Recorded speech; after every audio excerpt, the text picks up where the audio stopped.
Hello, hello. My video capture device is already not working. That's great. Yes.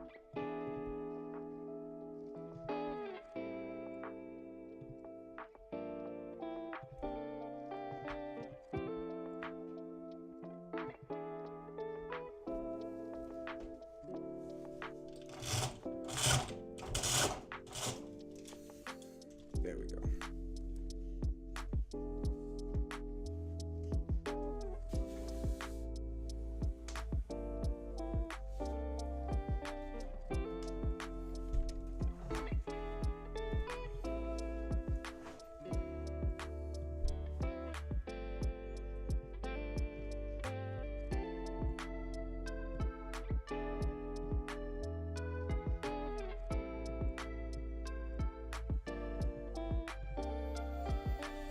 All right, so we're ready.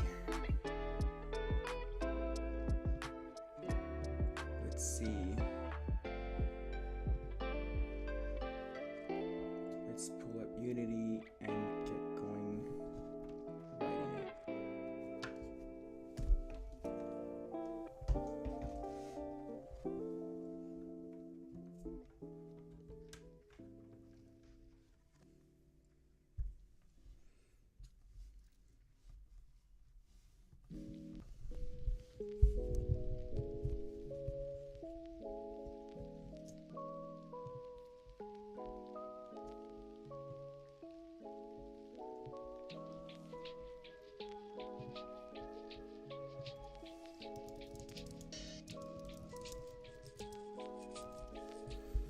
I changed my microphone as well, which hopefully makes it sound a little bit better. And we'll see. Get started right in it. Pulling up Unity.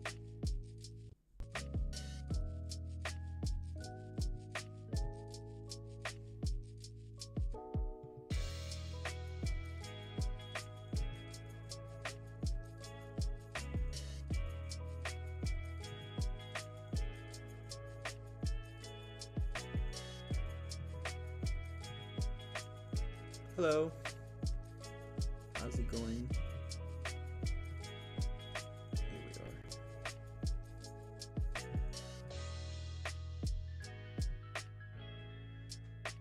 I changed the microphone I'm using today, so hopefully it sounds clearer.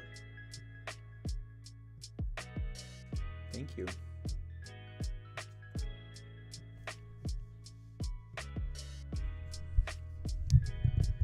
It's better than the one attached to the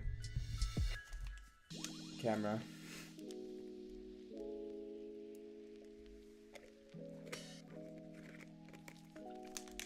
So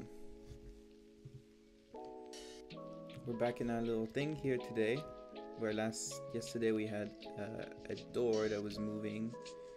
We made that door be a lot heavier so it can't be moved as much. I'm gonna add some drag to that door as well, so it can't be like just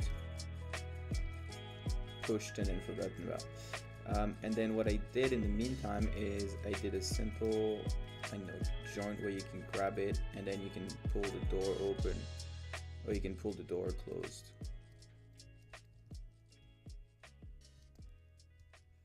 So it's a little wonky yet, but now what we're gonna add is a way to block like going around it. So probably an angular momentum, so that you're stuck kind of like around the door. It's water. It's not a Snapple, but it was a big Snapple.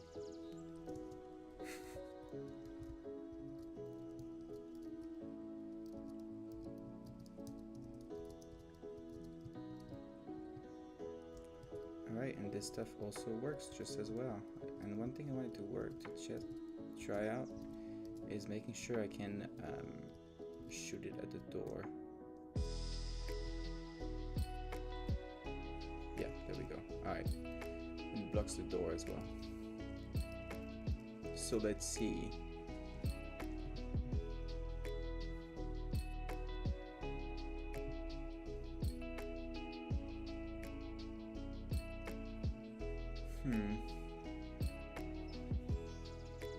Do we have a lever? I'd also like to test a lever in the dungeon.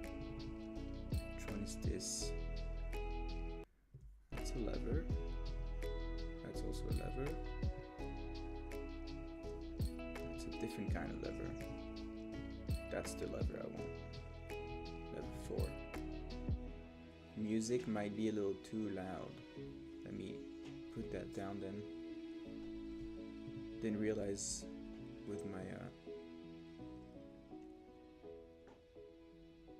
is that better?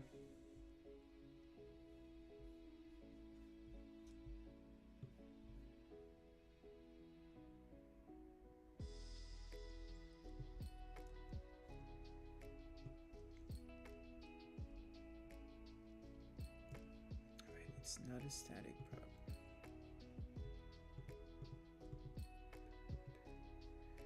On the handle, we're going to add a hinge joint. Now a little too low. Let's find a spot in the middle. Is that better?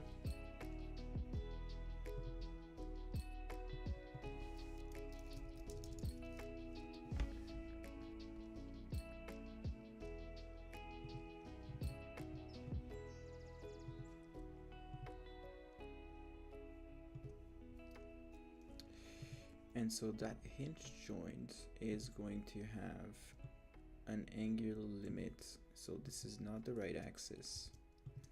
We want it here, I believe. It's going to rotate on the z-axis, right? Yes. Rotating on the z-axis. Our anchor is going to be down here at 0.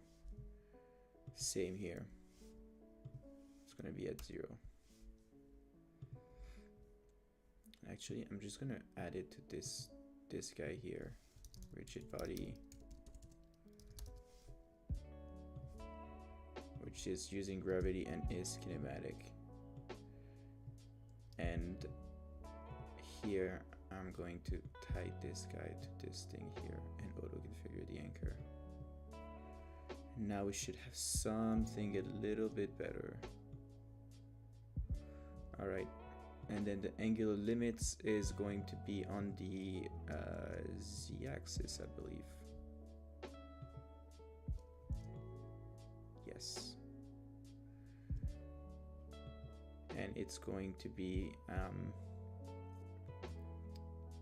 90, between 90 and negative 90. I'm gonna use limits, sorry, because between 0 and 180, I believe.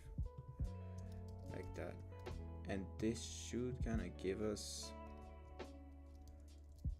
a first, there you go, it goes down, it goes back up, and on the other side, it's going to go back up, hopefully, if I can hit it. There you go. Nope. Here, nope, missed it. Alright, let me just grab this door here. No, let me just grab this table and we'll move it over. What is going on here?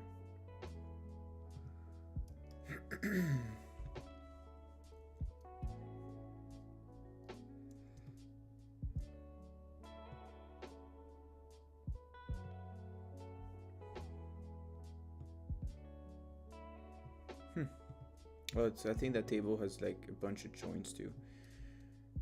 So I'm just gonna use a barrel or a pot. There you go. A pot is gonna be great.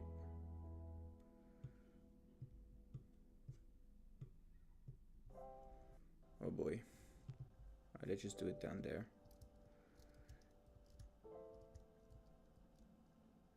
Goes out And it goes back up, but can I go back the other way? I don't think I can. Also, I think I'm using the wrong one somehow. Yeah, it's not the right axis. It should go on the x-axis, I believe, not the y-axis. This one. In that case, it rotates like that, and it should now work. Loot and Mischief, yeah. That's a good name.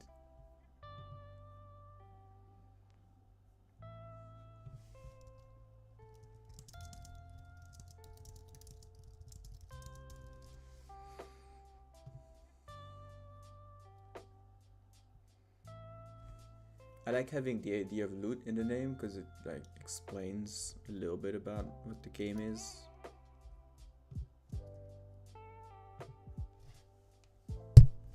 Whoa. I have to get used to the mic being right in front of me. One way, and hopefully the other way is going to get back up. If I lift this thing up, and then if I move him, it's weird, it only goes this down this way.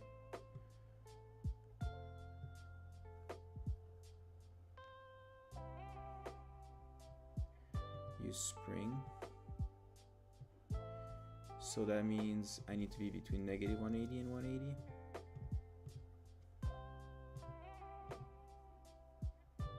Or negative 90 and 90. That's what it should be, I think. Between negative 90 and 90. That makes it a little weird, but I think then it goes on that side and it goes on the other side. Loot and Legends, yeah, I like that one. Loot and Legends. Left, right, alright. So we've got a lever and we got a door. Now, we're gonna bring that back to negative 90 and 90. Not using a spring, all that stuff is good. And that connected anchor is going to be a little above it, I think. Point 1.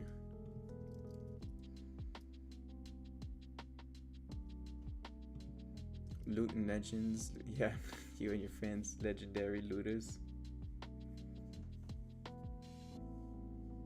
Point one. Now it works a little bit better. Negative 90 and 90 looks like it's correct. So we're going to now add our grabbable joint to it. And when we grab the joint,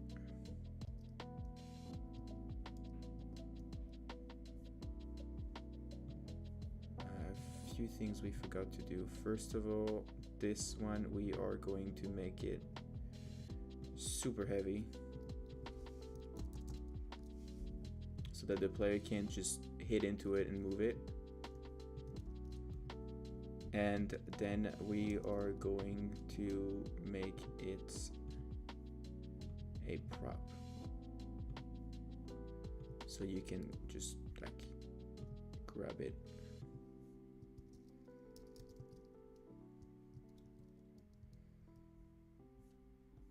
Oh, I forgot to assign the grabbable joint stuff.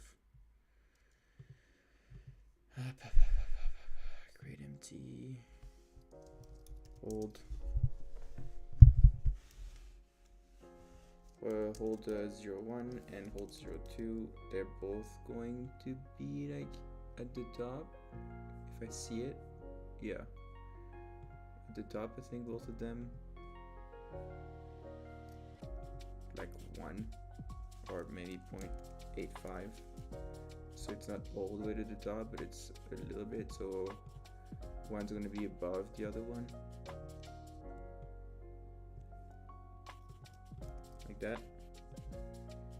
Then we're going to put them in here.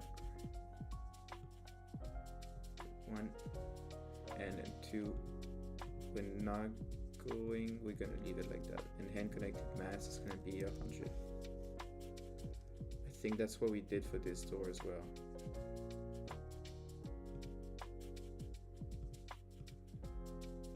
The grabbing joint has a hand connected mass scale of 10.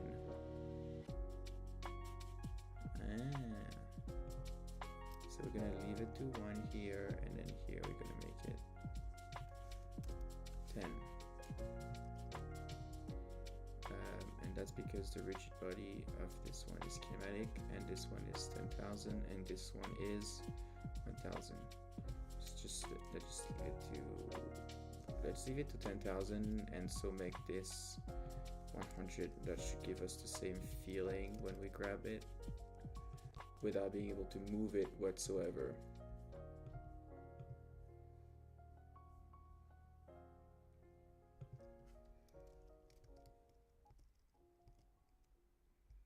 Oh, interesting.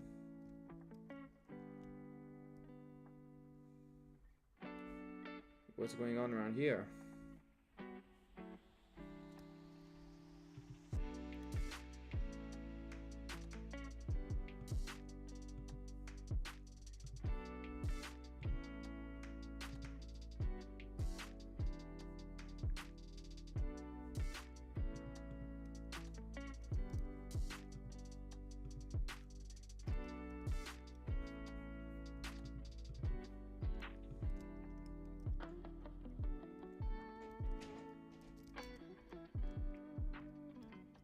Why does it do that?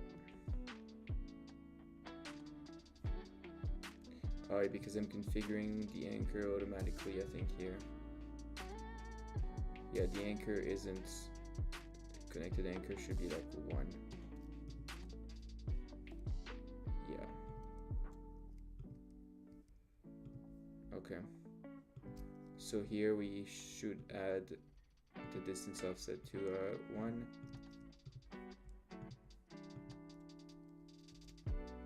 So when we grab it, it should be good to go, and it should go.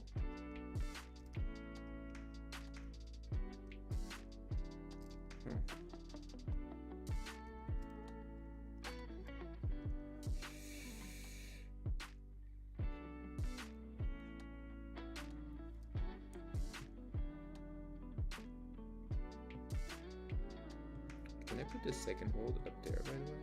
Does it look weird? It looks a little weird.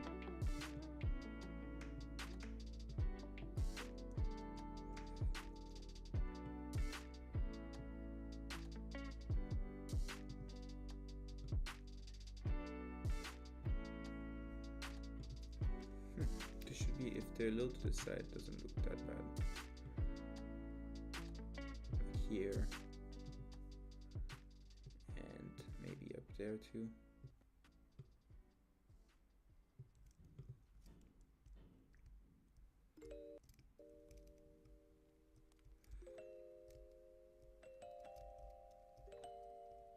But the only problem now is I can't move far enough from this joint to be able to pull it really. Because here we had a distance, a block distance. So if the block distance of 1 becomes 1, I can pull him. I can pull it out of its joints, which isn't really what we want. And we also don't want to pull him out. We kind of want to just pull or like push it across. I don't know why it gets stuck like that.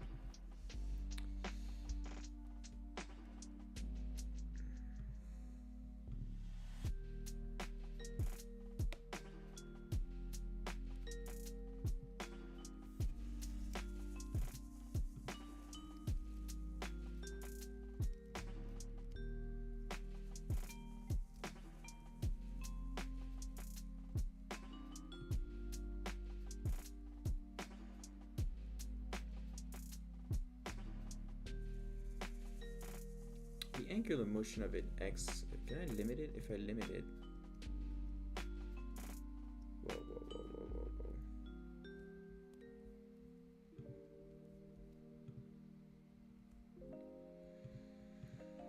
Limit, limit, limit. If I limit all of these, where's the anchor? There.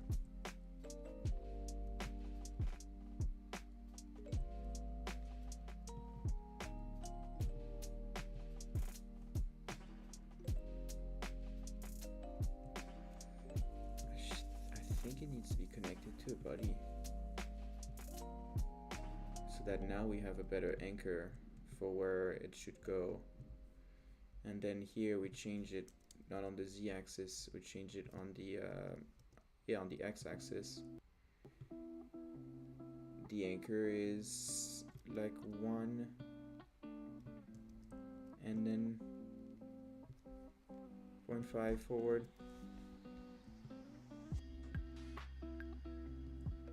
Right. Or I guess it's a little bit more like 0.62, 0.65, 0.625, 0.875, 0.875, 0.625. There we go. That should be here. And then we should be able to move up and down, left and right, and not really like that. Let's try it like this, see what it looks like.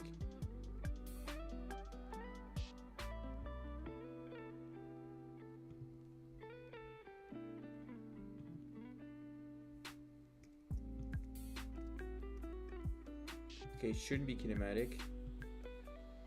And also here, we don't want to enable preprocessing.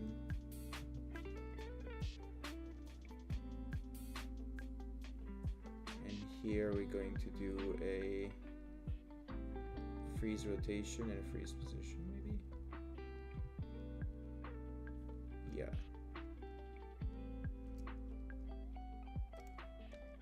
Okay, and it should also not have mass.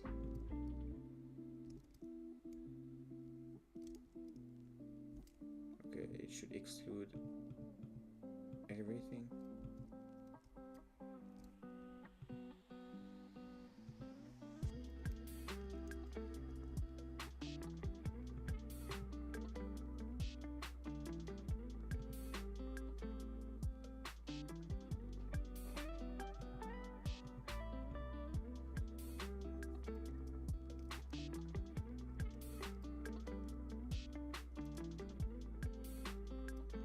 But then when I freeze, it shouldn't freeze position, otherwise we can't turn, but it should freeze rotation. I think it is. No, should it also then not freeze rotation?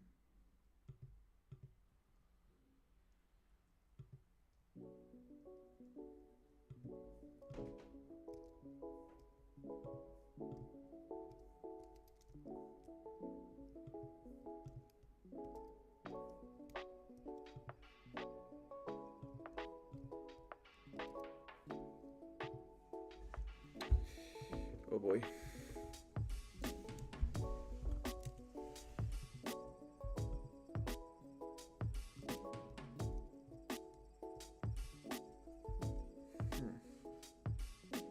Connected body doesn't really work then. We're gonna be more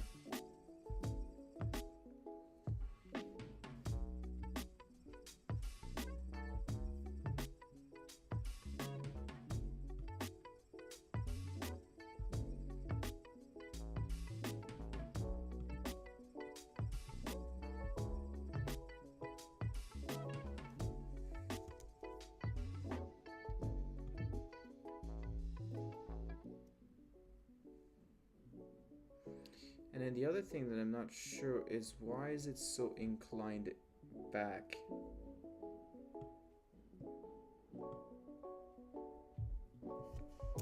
That should be 0. That should be 1. Is it the... No, the Z should be good. should we be?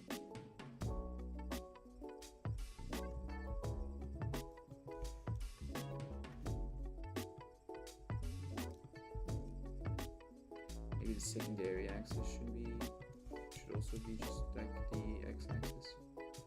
The z-axis, no. Whatever.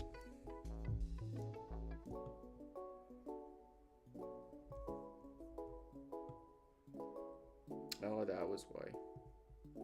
The x should move a little bit less. The y should be moving a little bit more. And we'll leave the z as free for now, I think. Let's see what that does. Can move fine. When I grab something, I can't really move past, you know, like the point, which is good, right? Like we don't want to be moving. I want to be moving from here to like here. Oh, now I'm stuck behind the door. So let's try it with the door too.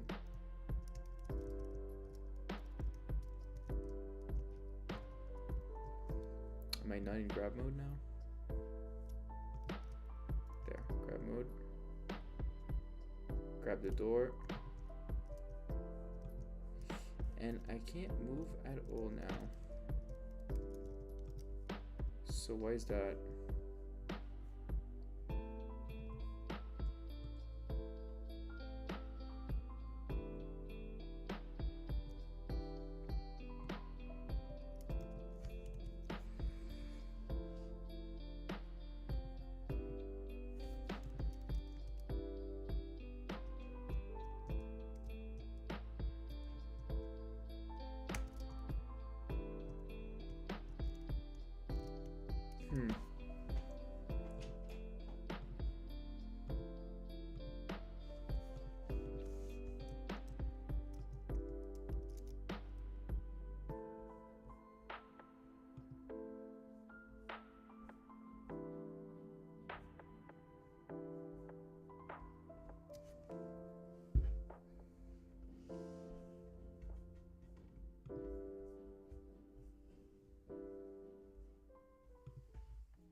Okay, so it was the joint distance that was messing things up. Okay, so let's bring the joint distance back to 0.5. Leave that thing like this for now with a configure connected anchor to whatever it's gonna do for now.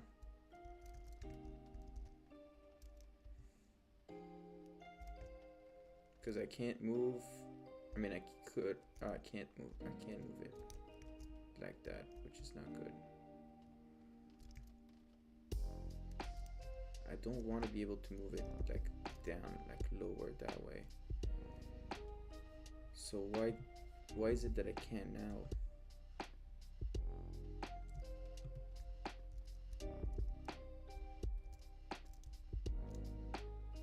If I go that way. If I go that way and then south.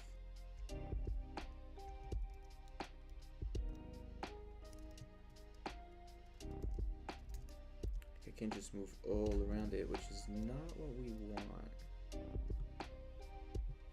So I'm wondering if just limiting everything would work. But then in that case,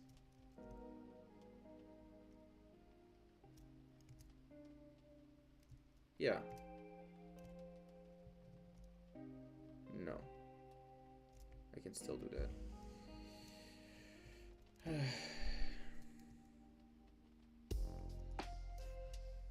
And why is it that I can't do that? I'm sorry, it was here. This one. Like if I limit the motion here and here and here.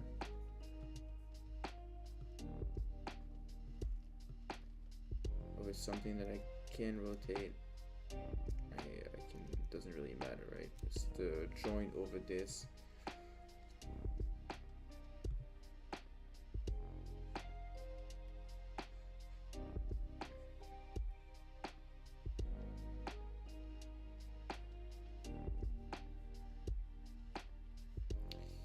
Let me open up my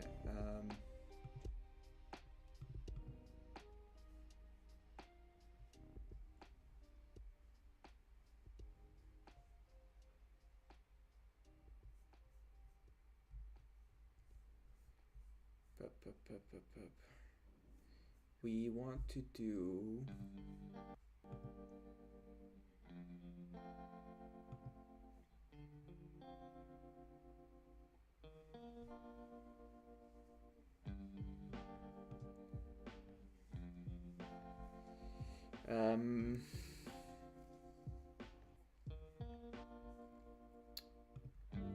right, so we need to I need to figure out a way to make it that angles are also locked on around the axis of it.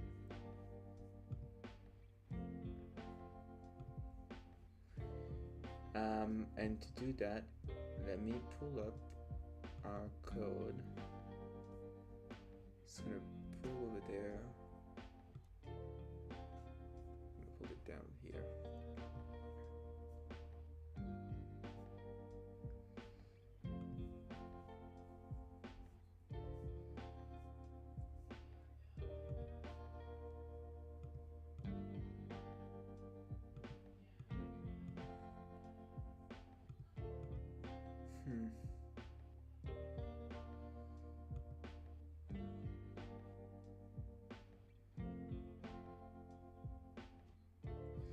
How do you add an angular block to your configurable joint, basically, is what we want.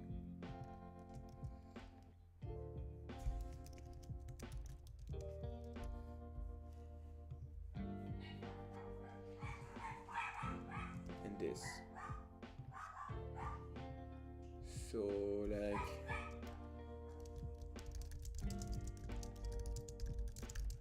let me do some research a little bit into this topic.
Yeah, so we want to check the angle instead of doing the distance here. We want to do the angle between those two positions and the joint position, basically.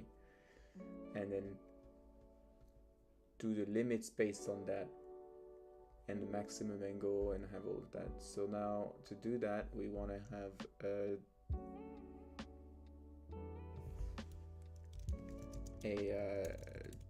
we'll use the transform forward vector. We have current distance and future distance, and in here we're going to do current direction and future direction. So current direction is going to be the position of the current hand minus the joint position. We're going to normalize that. Wait, why does it do that? calculate the current and future direction vectors from the joint to the hand. So this calculates the current and future direction vector.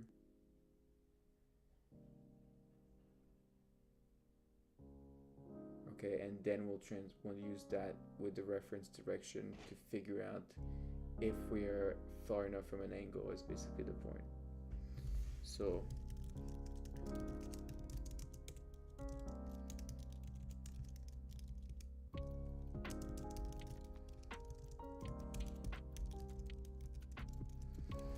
all right, so that's future direction and future position, and then current angle is going to be equal to the dot product. This is just a bunch of math. Vector 3 dot between the current direction and the forward vector of this as the reference, and we want it in degrees. And we're going to do the same thing for the future angle. In which case now going to be the future, it's going to be this, like that. Then we've got moving too far and angle too steep, which is going to be if the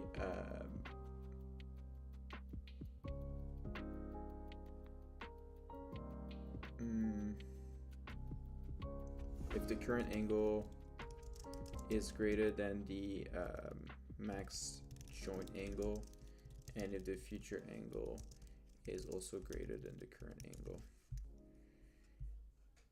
So if moving too far or angle too steep, we're gonna do that. That being just stopping the movement altogether.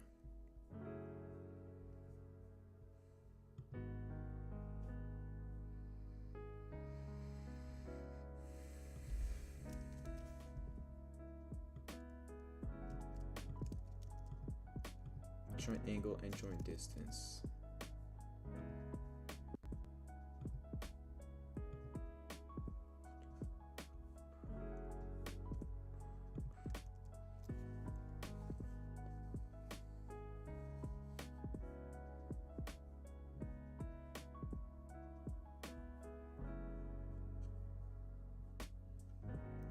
I'm also going to move all this stuff up, but for now we'll leave it here.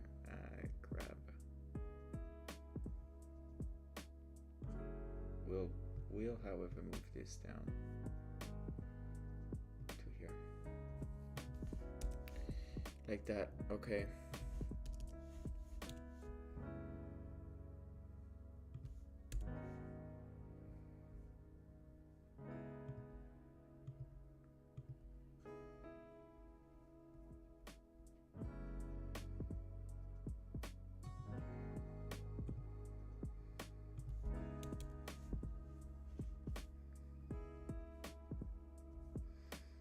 Alright, so let's see how this works. So this is going to be in degrees, right? And we're going to want it at least not 180, because that would be full. So like 180 from the vector forward. Wait.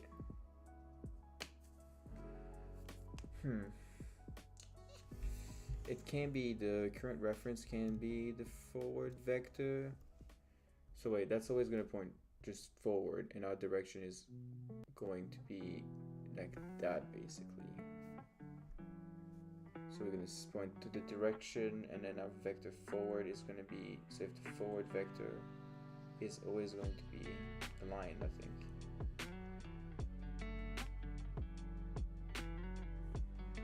We'll try, but I don't think this is gonna work.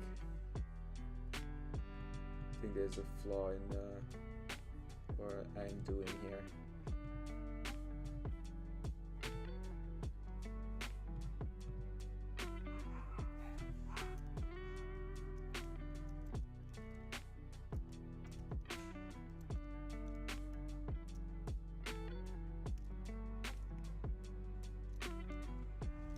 I mean, at least it's, you know, not moving.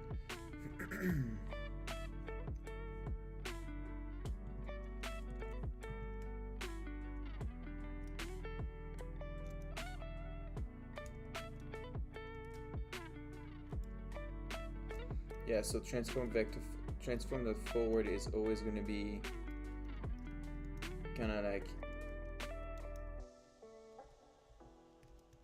the overall rotation.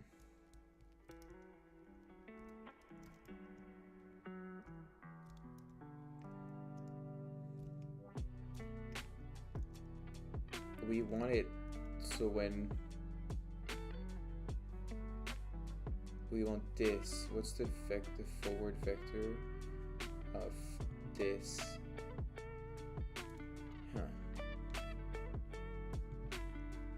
You know what? I'm gonna do debug dot draw ray m dot hand join dot connected body dot forward dot transform dot forward vector 3 1, and we're gonna make it green. And I kind of just want to see if we're able to see just if it points. I suppose it's gonna point down because of how the arrow is, and we kind of want it to point forward.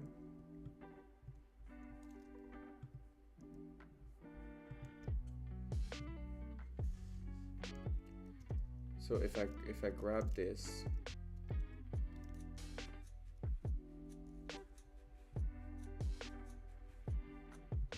is it not?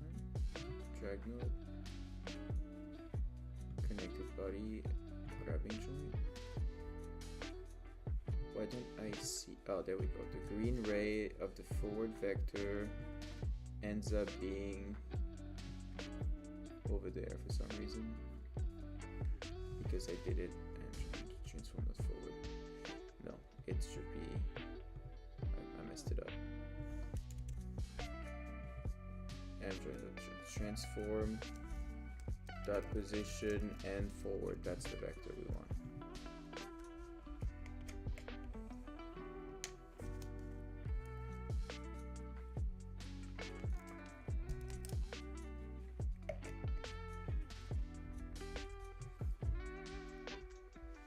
Like that, we should have something that at least shows us where our green friend is. See, our green friend is down, but I think we can pretty safely rotate this guy up so that he is anchored up.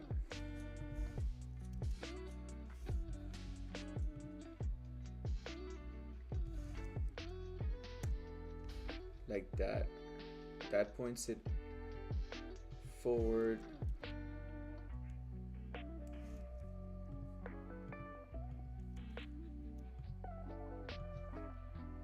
think this is the way to go.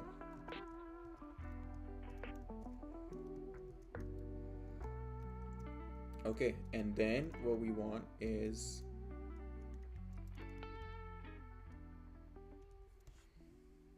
this is the reference. So the reference isn't transform.forward.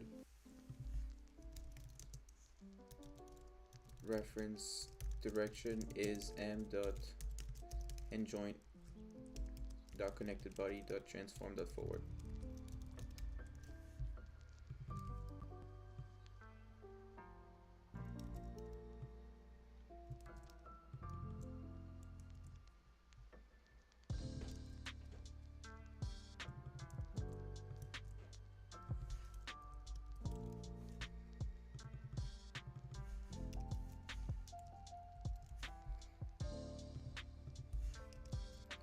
And then actually I'm going to make leave this guy up in green and make this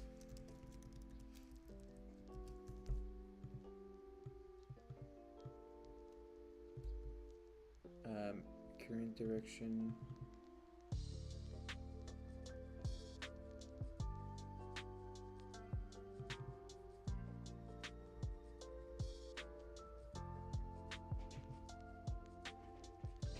Current angle. Oh, damn it. You know what? I don't want to spend some time calculating this.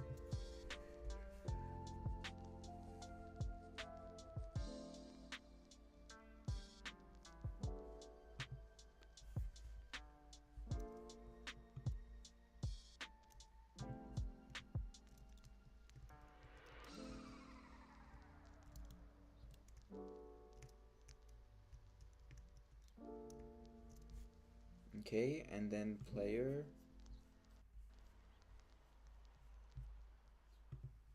is going to be at 45 degree angle.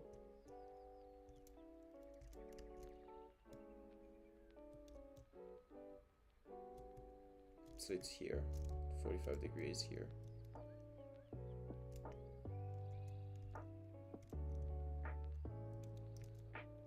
And I kind of want to stop him here. So I'm just gonna, it's just gonna be a, you know, 25 degree angle then. We blocked on that side. We're not blocked on that side anymore.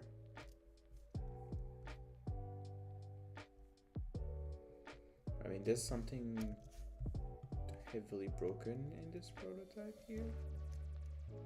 Yes, it just doesn't work. Ah, boy.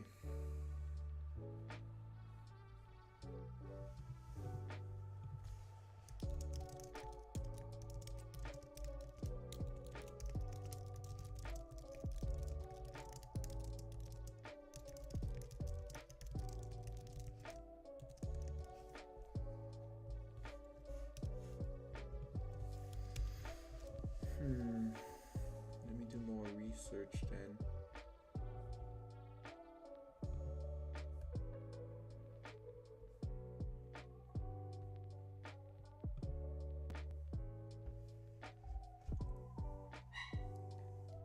Or, I mean, we could just stop, but it's just that we don't want to rotate past the point of, you know,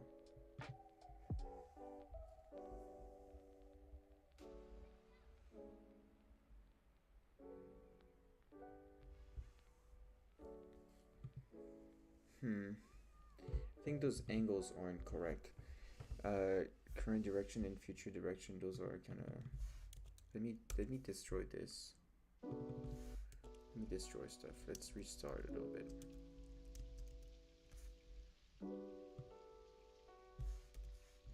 Let's do this.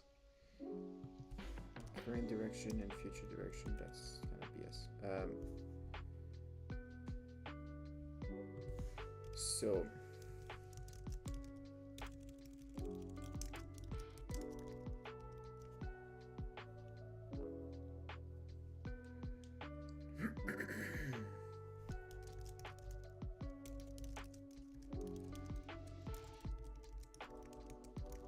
that's the start position, and the direction is going to be like a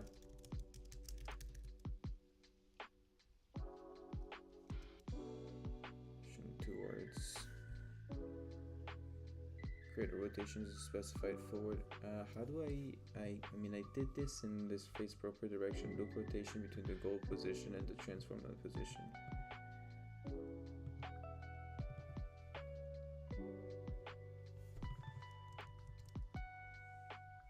Could I be using last input rotation dot Euler angles?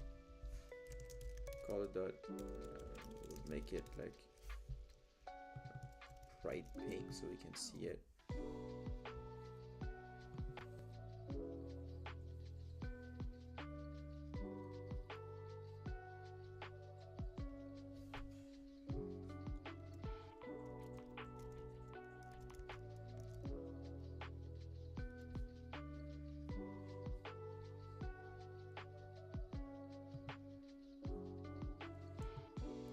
Whoa. Why is it doing that?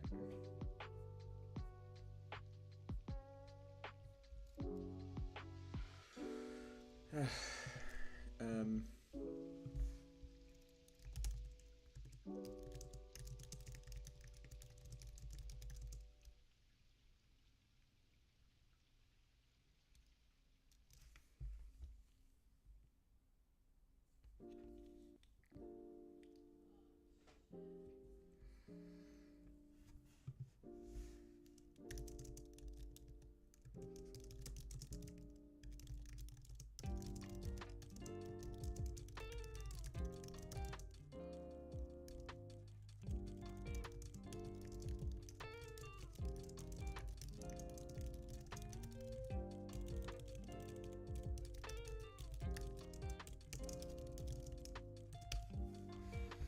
so we basically want to transform the forward vector so that it goes like that. It's starting at the right spot at least, so that's good. And then we'll kind of judge it between those two vectors, I think is what we kind of want to do. So we want to the direction to target. Okay, so we want the direction to target, which is going to be the target position, so that's transform dot position minus where we're looking from, so that is the current in position minus the join position. Okay, then we want the target rotation, the rotation to target, which is basically look quaternion dot look rotation direction to target, and then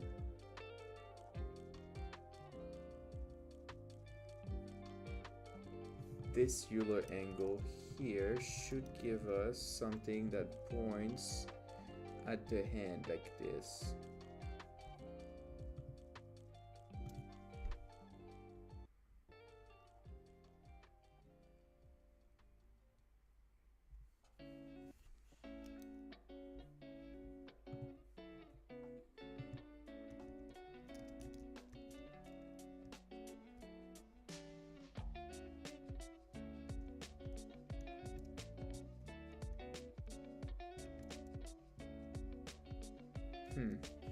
It points up because we have the hand anchor is here.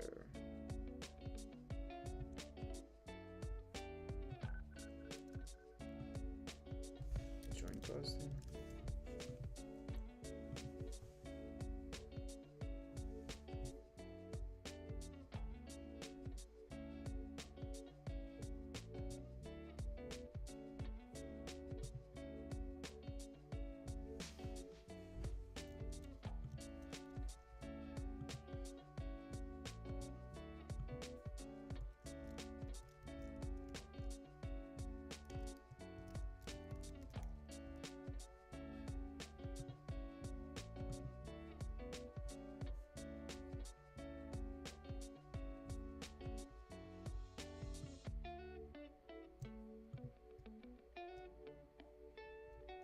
I think technically it is working, but it's just not like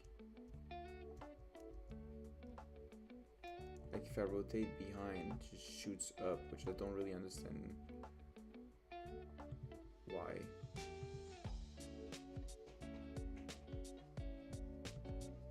Let me just do a debug.log.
Mm.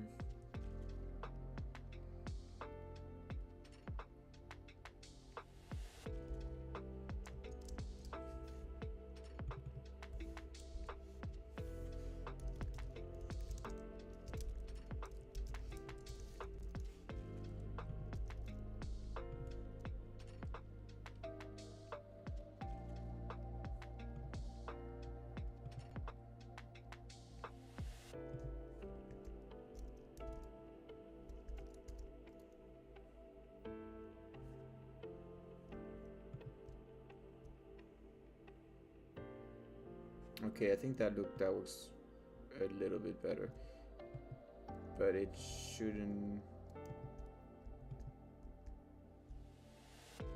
Like now it's straight up, which makes zero sense to me. Probably because it's the current hand position instead of well to transform that position for now.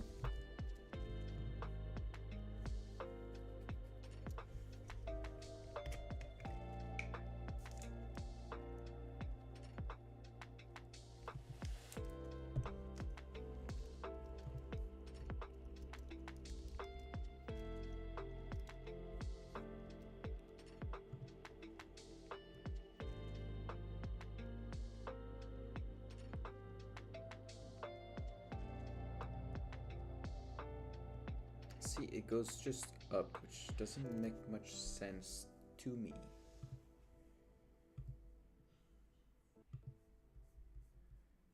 Oh boy. The position, so this is this, right? It's basically just what we're doing here, which I'm not sure why.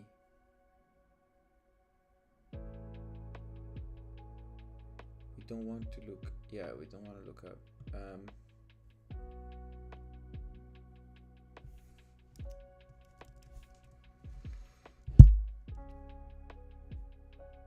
This is just like what we want to do here, pretty much.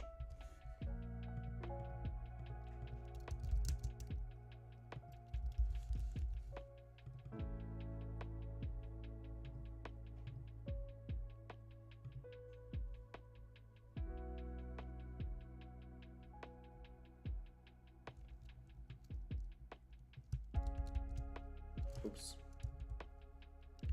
Command C.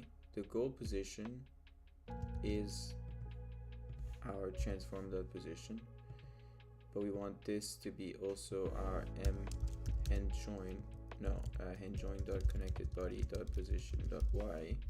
So we don't want, so it's just straightforward. We don't want to like lift it up, and then look at rotation. Coordinate and look rotation. It's the goal position minus the hand joint not connected body, and then this joint position I am dot hand joint dot connected body dot transform dot forward in red. So we're gonna have red pointing forward straight out the doorknob, and hopefully magenta is gonna go traveling around. Hopefully.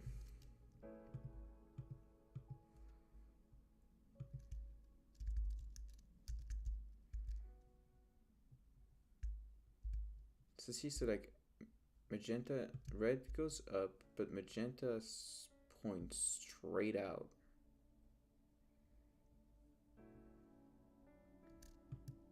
And doesn't point, why does it point straight up?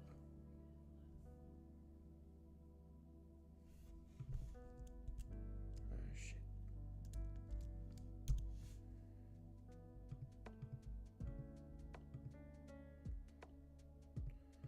Oh, we kind of forgot to do all that part of it.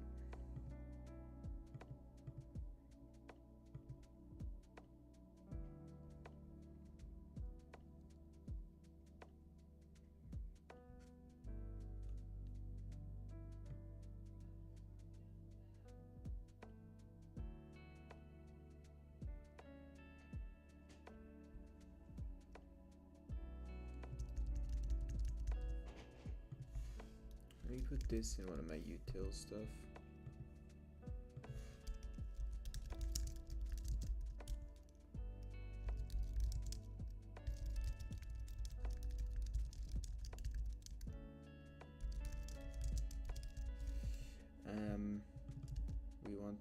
rotation to face.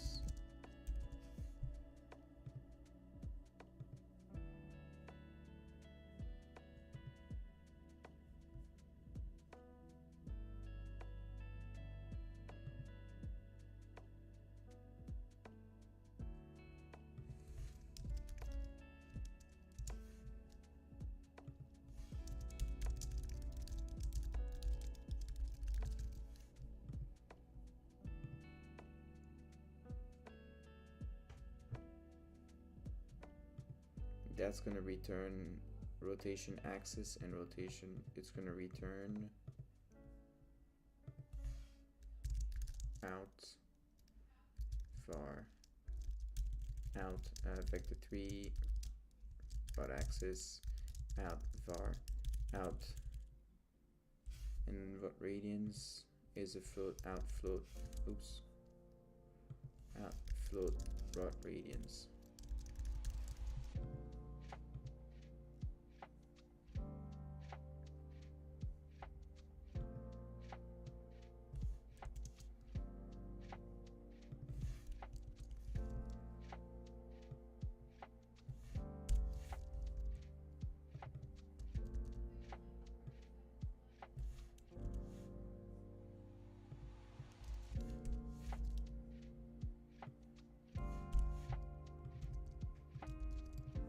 Alright, and this, we can now use this function here. We don't need direct characters in this thing here for now. So in here, we can use calculate rotation to face. It's going to be rotation to face. Literally going to be these. And then we're going to do out var rod axis and out float rod radians.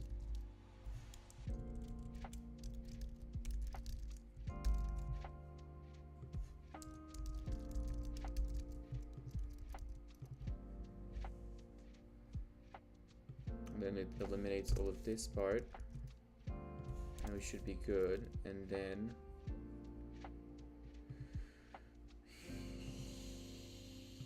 here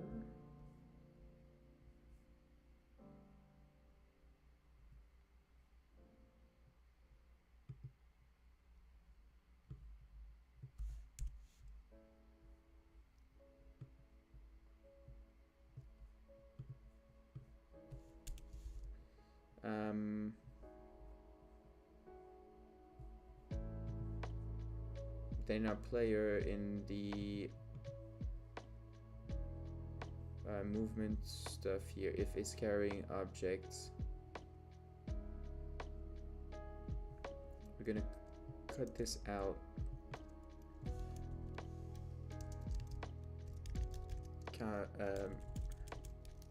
Check joint limits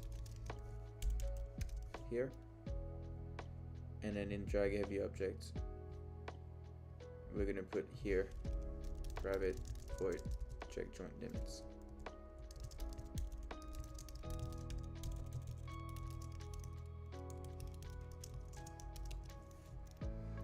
Okay, and then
Alright, so this is to calculate the acceleration when we're carrying an object.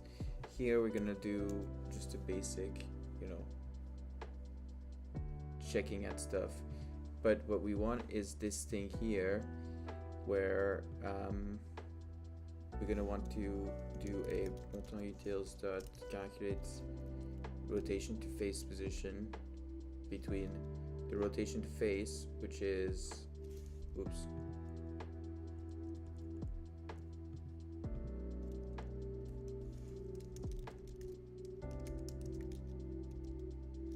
is the lookout rotation.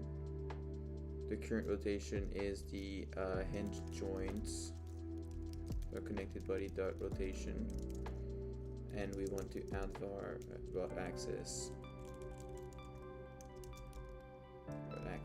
and add var rod radians.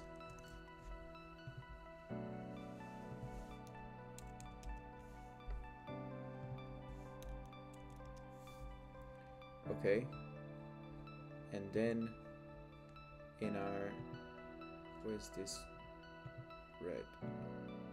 Oh shit, utils math, I delete that for some reason in the floater.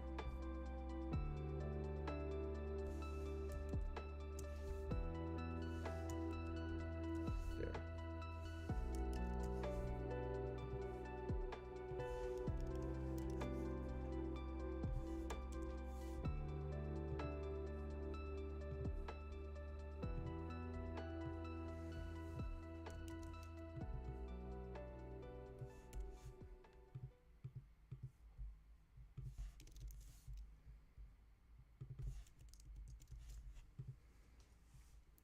Alright, and like that, we should have something that is calculated to face this position.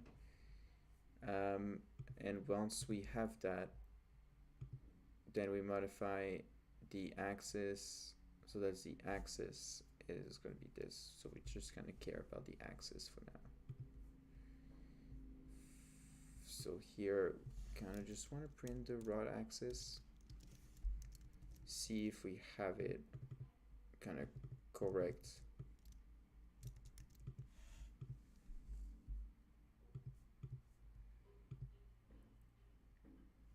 Because I think what happens is the rod axis is the direction and the rod radians is the intensity of, you know, the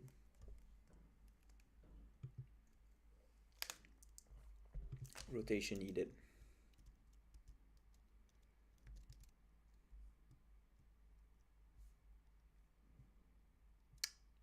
No.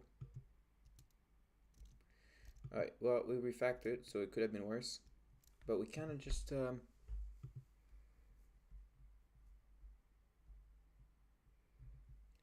want to see how to. Don't really understand a bunch of stuff, to be very honest. Like, looking at a rotation shouldn't be that hard. There's something I'm not grasping at all. So let's see if I can get a little better at it.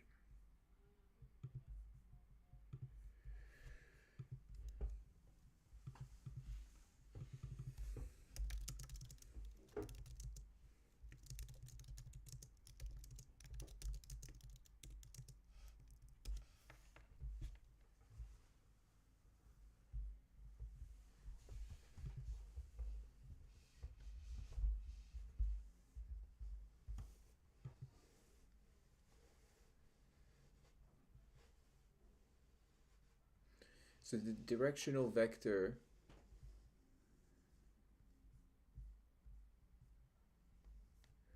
we kind of want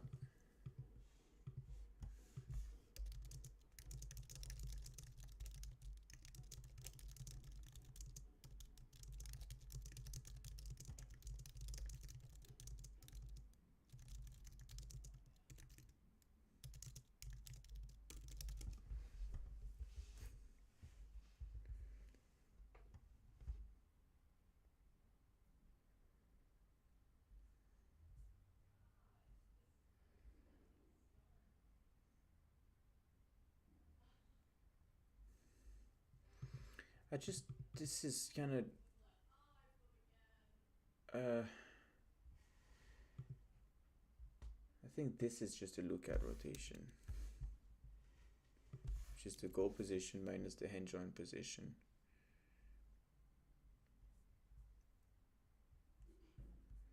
Because math says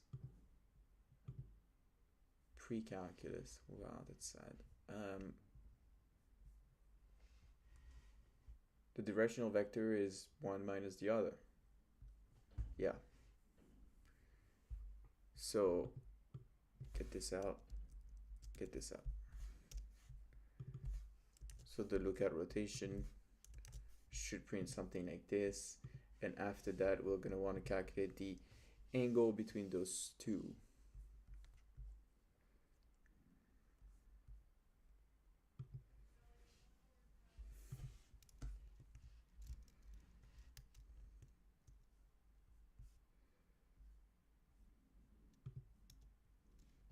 Is it me or we have no? Oh, right. Wow. We really complicated. I really complicated myself with my previous calculation thing with the lookout rotation. So the lesson we learned is don't try to work with quaternions if you don't understand them.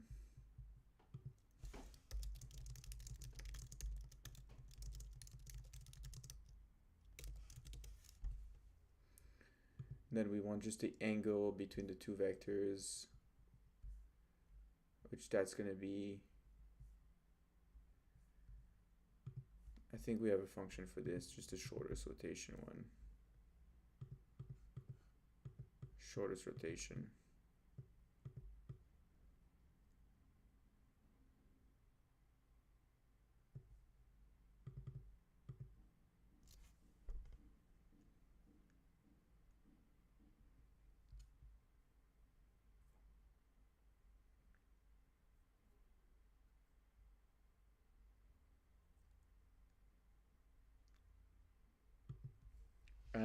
So for that, I'm going to redo this thing.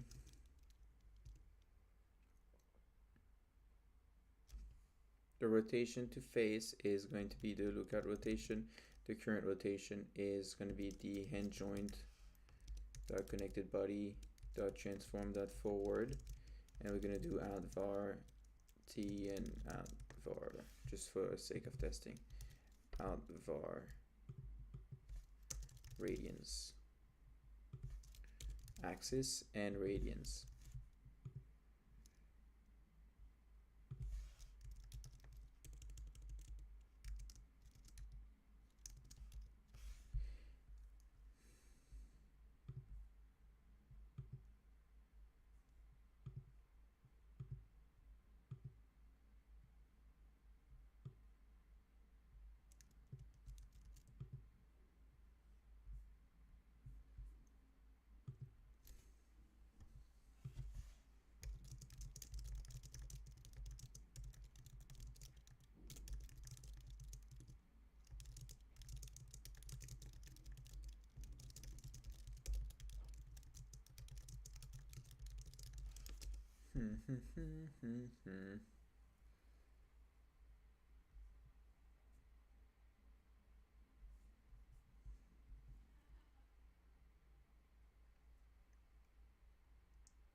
So we got the forward rotation and the lookout rotation.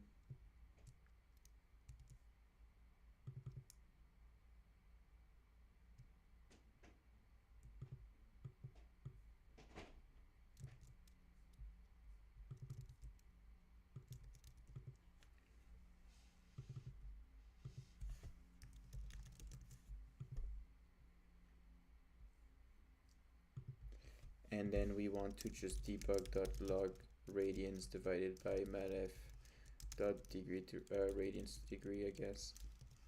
Matf dot rad to tech, like that. And then we hope this can work.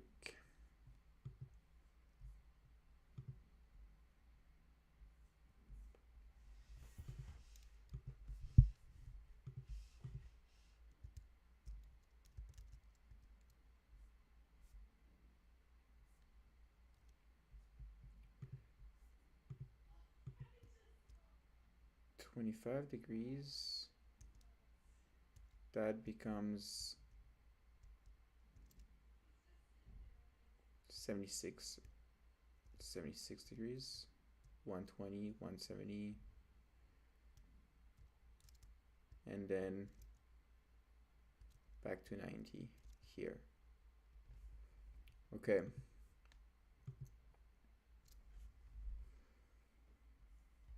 So I've got it. Now we just need to do bool angle to steep is equal to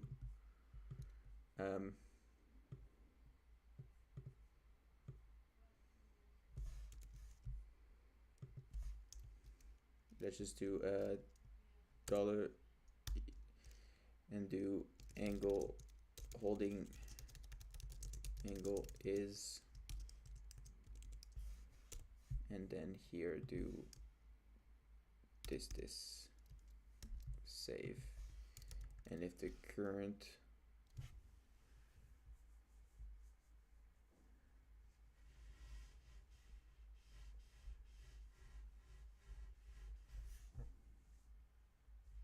hand position, no, angle to, excuse me, if the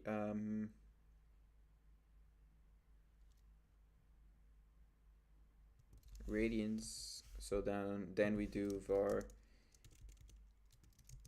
current angle, which is becomes radians times mat f dot rad to deg. All right, and then we'll do the same thing with the future position pretty much. And then we calculate the future angle. So the goal position, future hand position is going to be the goal position plus velocity to apply time delta time dot delta time. That's but we technically just have these, so we don't want to reuse goal position.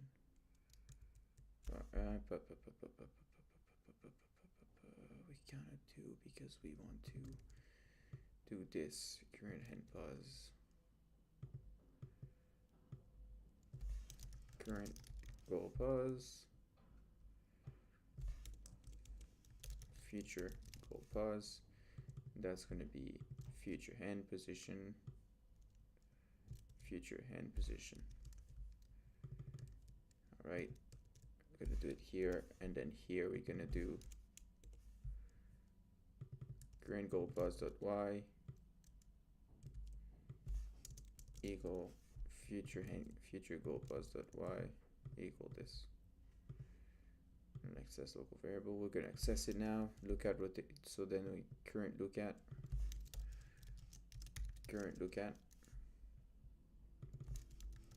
current forward, current angle, future look at, future forward, future angle. We don't really care about this axis thing.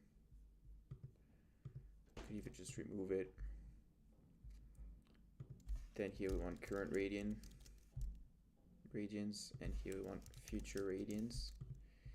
Here we change it, here we change it, then this becomes this future radians, and sorry, current angle, and then future angle goes here, and here goes max joint angle. So we've got this we can do Z current angle is, and future angle is, future angle, current angle, and then future forward, current look at, current forward, current look at, current goal pause, and future goal position. So now we have this. If the moving forward or the angle is too steep, we stop moving there. And if the angle is not too steep, we can just move that way.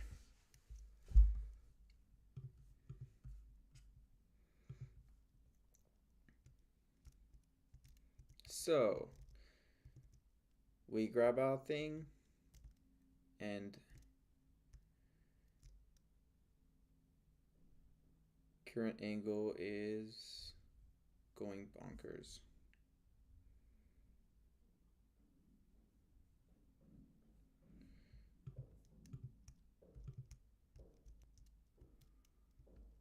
But I mean,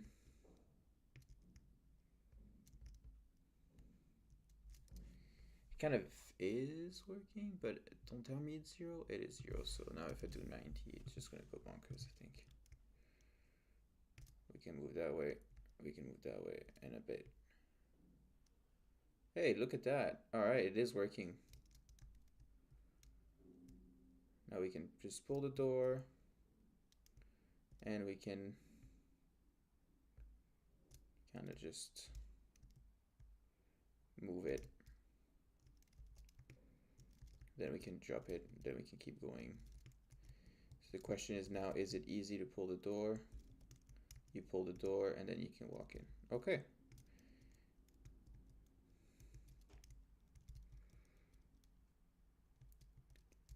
And then if we have push doors, it's just gonna be, we probably don't want to be pushing a door. Like a door that you can just enter by pushing. We'll just make it hinge and physics enabled.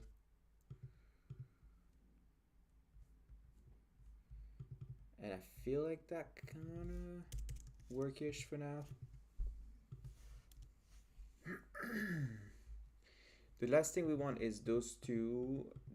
We don't, I think, technically want them as serialized field specific to the player. We wanted a serialized field specific to the joint itself, I think.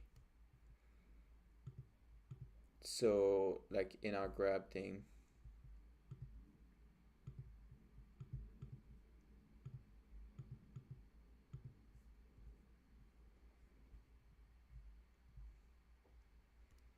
here we're gonna do just a bunch of floats. I'm just gonna make them, and then private float m max joint distance, and then max joint angle, like that. And we're gonna remove them from here. And then we're gonna want them in the grabbable joints. Here we're gonna do serialized field. We're actually gonna remove the connected mass because we're gonna set that on our own. Then serialized field, private float max joint distance, serialized field, private float m max joint angle. And then in here, drag heavy objects, grab joint. We're gonna do m max joint distance equal joint to grab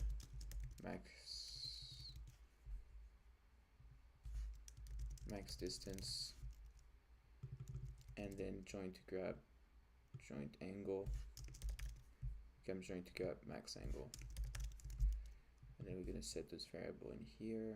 We're gonna do private public float max distance is m max joint distance, public float max angle is m max joint angle. And like that, we've got something where I can go in here. These two are going to disappear, which is good. I'm going to reload that scene. This guy here is got this gone. We're going to make his carry capacity a little bit heavier so he can carry more pots. But maybe not 5 pots, but maybe not. Let's do 50 pots. It's going to be a good amount for now. And then in here, our grabbing joint is going to be a max joint distance of 0.25 and a max joint angle of like 75, so we're not like holding the door like this trying to push our way out. And opposite this, we're gonna have our joint here, our handle, which is going to have a joint distance of 1 probably. Distance is 1.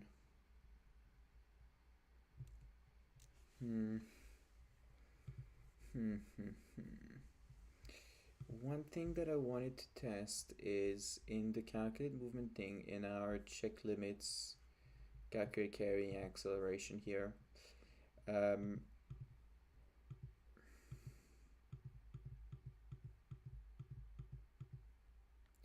Here, we do our connected position, but it's going to be like, if it's fully down, it's going to be our connected position plus this thing. So how do you transform a local position into a world position?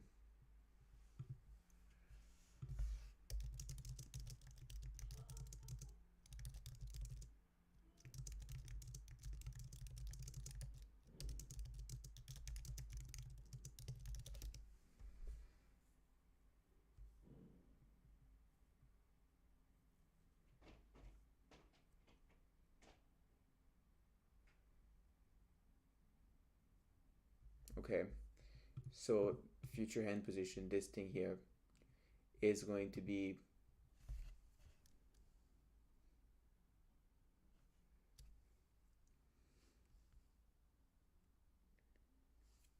unity, is going to be the hand, wait, no, not here, joint position, this joint position is going to be hand joint dot connected body dot transform point from local space to world space, and we're going to want the local position dot transform dot local position plus the connected anchor, and this is going to give us our joint position here, I believe. And then this one here is going to be 180, and our Z angle forward, we want, let's just leave it like that for now.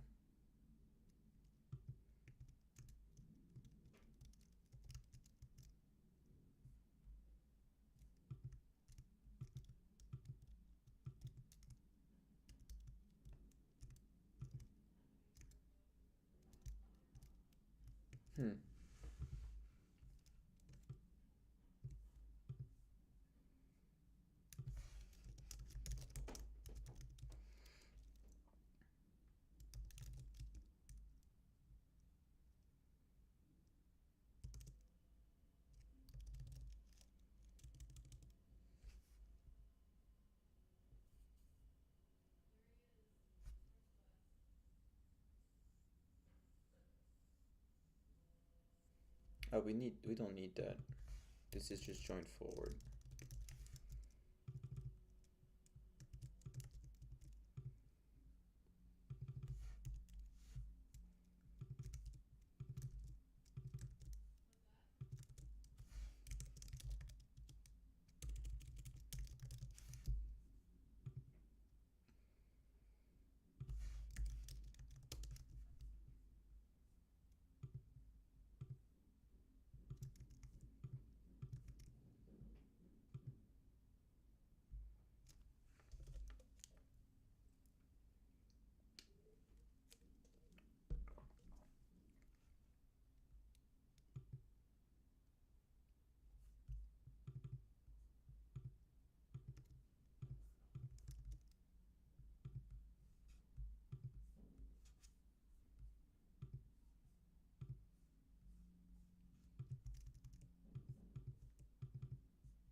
what's the error here? Oh, seriously.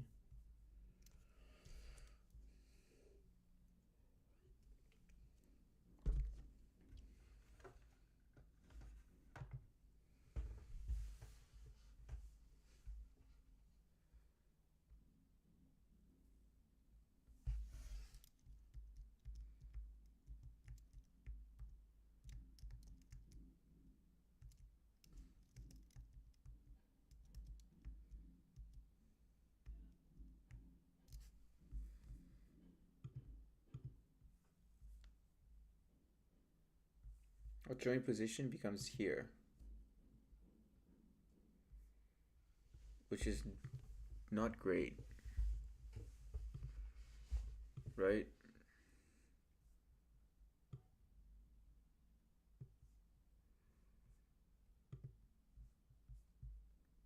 That's because the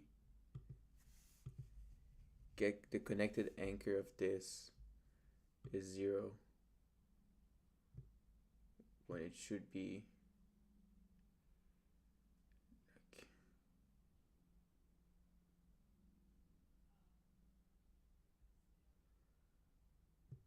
it should be like 0, 1 probably.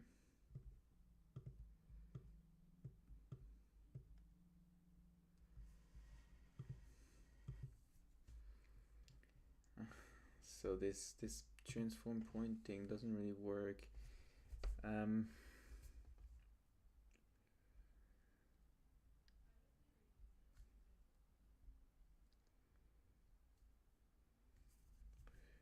position of the joint is going to be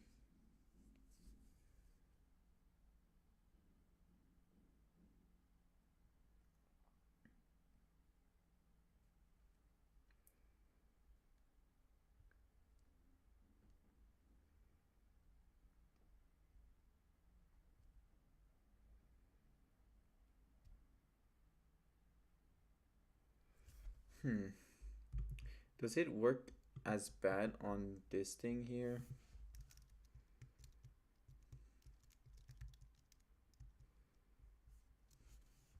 No, on here it works pretty good. It's just at the top here, which is fine. So I think it's here. If the connected anchor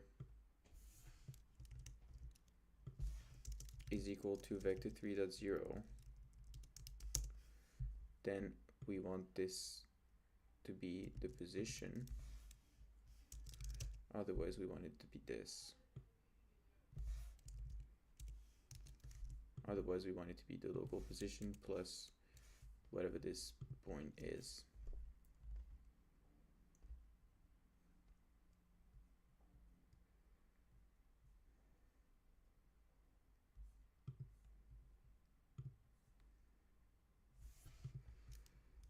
Or in other word, in here,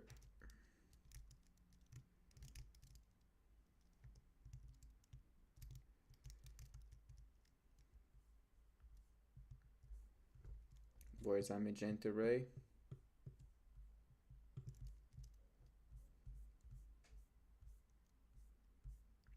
Where is our magenta ray, huh? Jesus, where the hell did it go?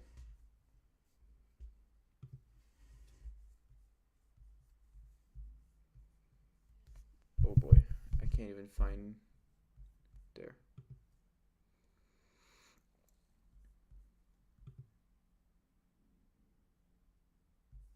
Oh, music is gone. Let me put the music back on before we continue.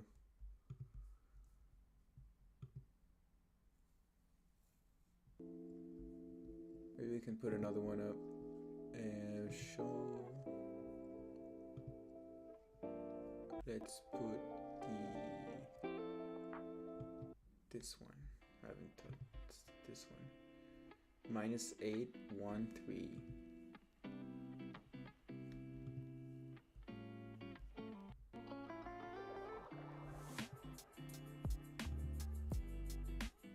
-813. Okay, -813.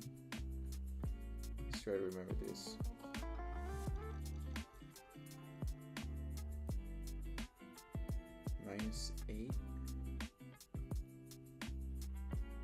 Oh, there it is over there.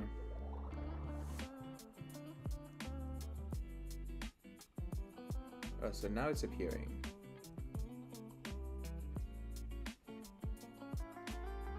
Was I just crazy, or was it just not appearing before? Alright. -8. Okay. And if I go here, it goes over there. Okay.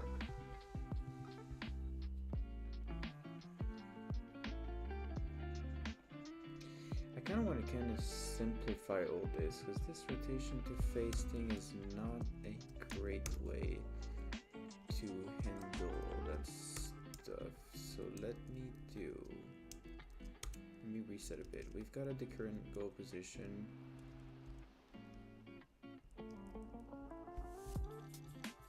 This is just always false for now. And then what we want to draw is the forward, the joint forward, which is connected body that transform that forward. This is in red. And then in green we're gonna do transform that forward and join connected body that transform that forward.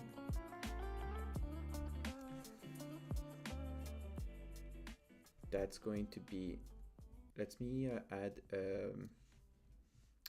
the settings here. I'm gonna add a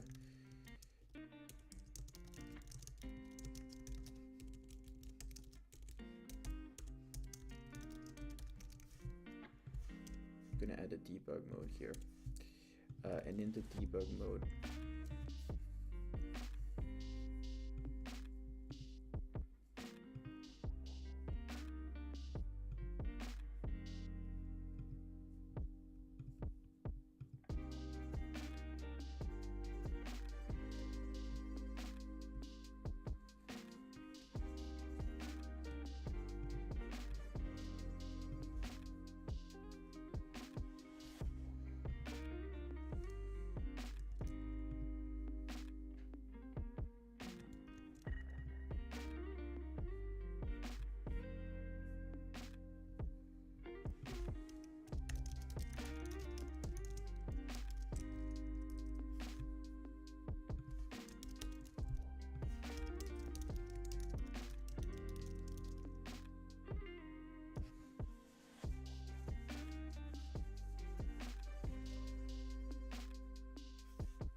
Alright, let's do it like this for now. Oh, and the look at rotation here, that's our joint forward. And I deleted that look at rotation, did I? We're gonna do our var future angle. We don't really care about the current angle, do we? If the future angle is gonna be past where we at, then we stop. So future angle is going to be equal to future goal pause.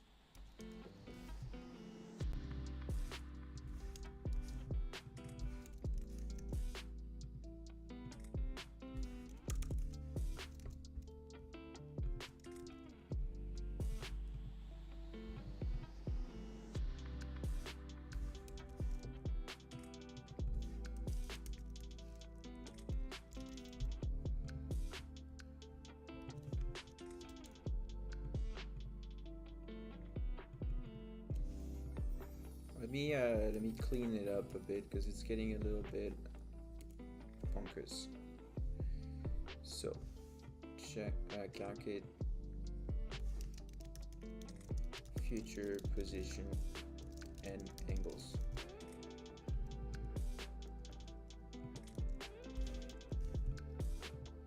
And then future goal position, and then the 4 is the future goal position minus the end join dot connected body dot position. That's the future angle.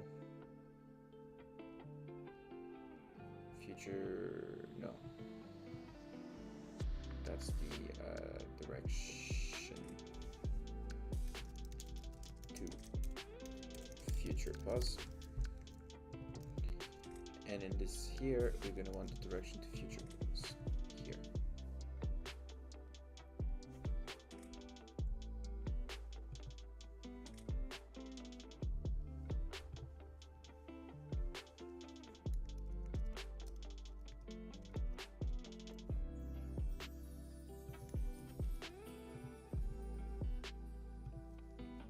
Again, it's not me, right? I mean, it's like, I'm not stupid, it just literally doesn't move until I have to move this.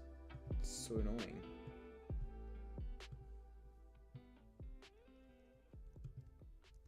Where is my... Oh, no. No. It's because I put, I added this debug mode here. Alright, so now we've got our red is the distance, the future hand position, hand anchor dot position is here, which, yeah, that kind of works. All right, future hand position is over there.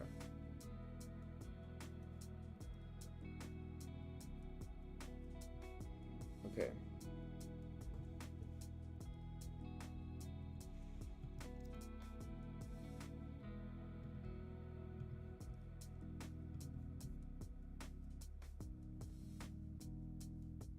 So this thing here is too small, I believe.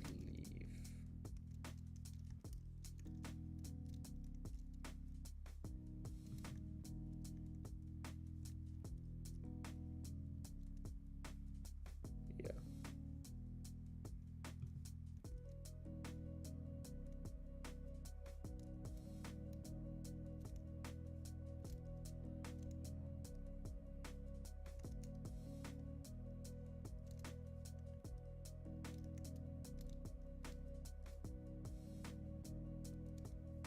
Okay.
Okay, yellow direction to future position is not it. It's not it.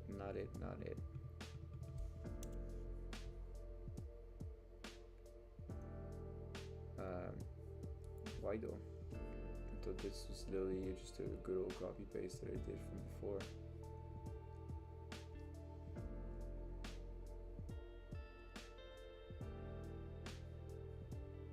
It's the endpoint minus the start point.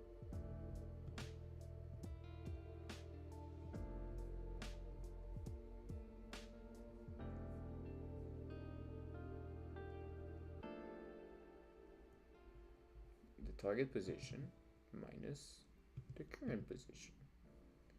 That's the direction to the future position. Let's just normalize it so that it's clearer. And that should do it. Direction to future position. And the magenta, where is the magenta on this thing? Join pause. There's not even a magenta here. This thing.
I don't understand why the magenta color is not appearing.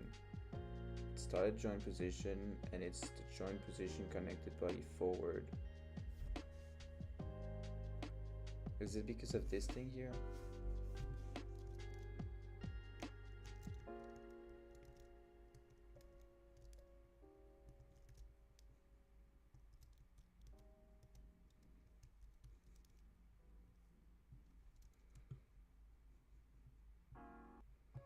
It's almost like the yellow is, it's almost like it didn't register that's what I was doing.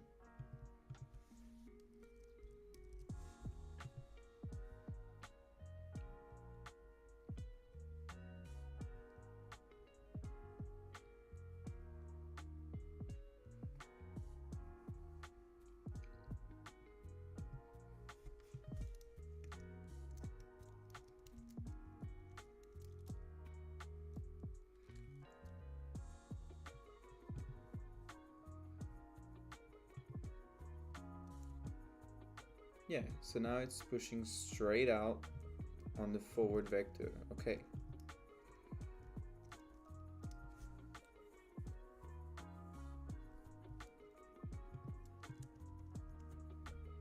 And now we're gonna add the yellow.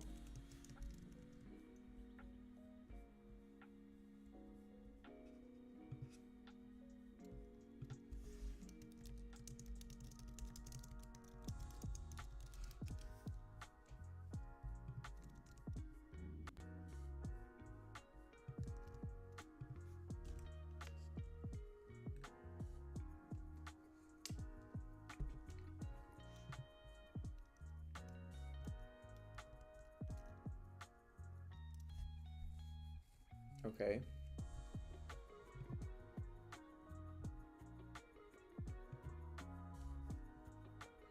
And now we've got our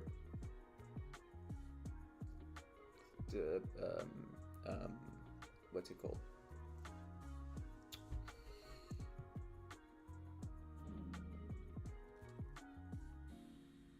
Okay, I think now it works. However, because we're using the hand anchor, I think what's happening is that, yeah, the drag node here is slightly onto the left.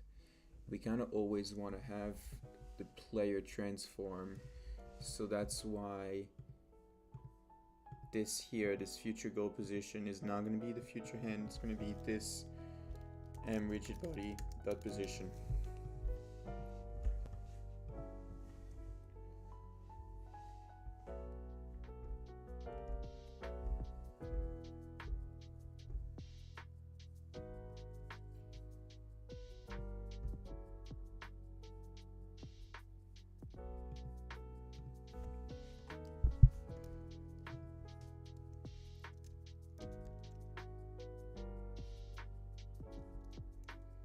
And now we should have the yellow always pointing straight towards us. Okay, and now we just want the angle here. So that is how to get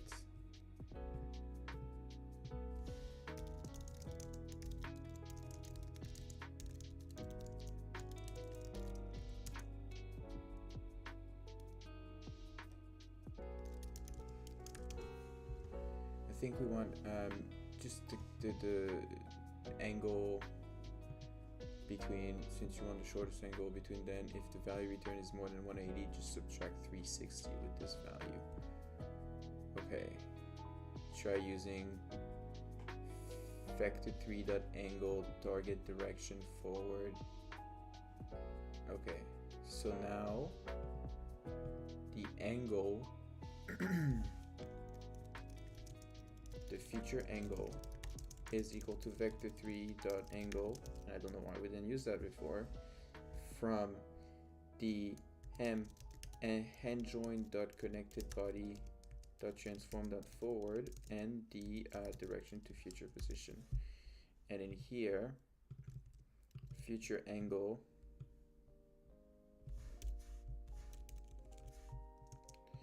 if it's greater than the max joint angle, we stop, and in here we're gonna take this, put it here, and if it's the angle too steep, then we go red, otherwise we go green.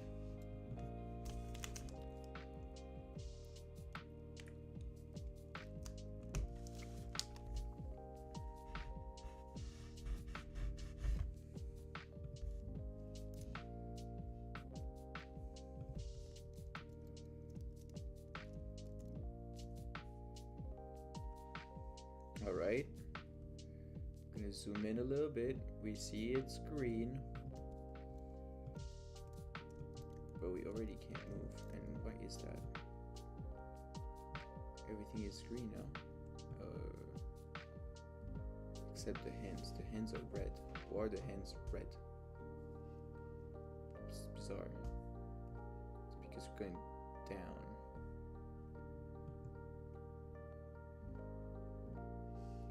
This drag node.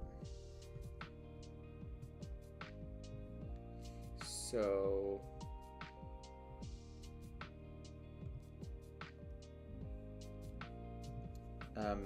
same thing here. The future hand position should just gonna be the same one in general.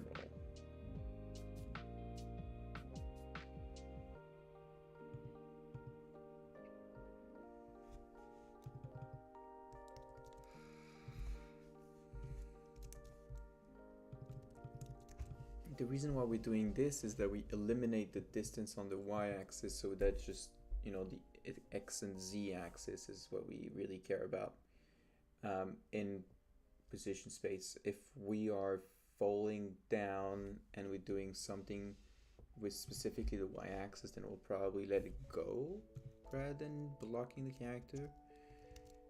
But this is like entirely character driven. And you can see now it's kind of like always here. So like if I deactivate these two, we're going to see that the grabbing joint of this thing here is kind of always like 0.25 when you get here.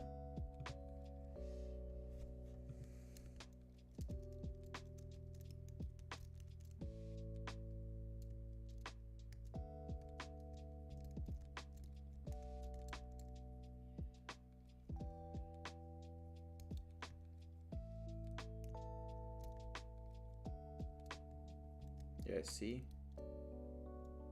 Becomes green, and when let it go, it's just 0. So I think we probably want it to be closer to a sort of 0.5.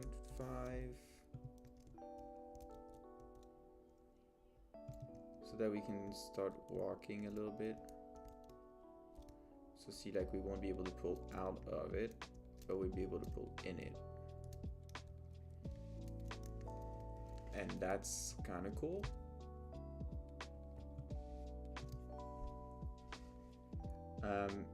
The only thing we're gonna do here is that we're going to offset this by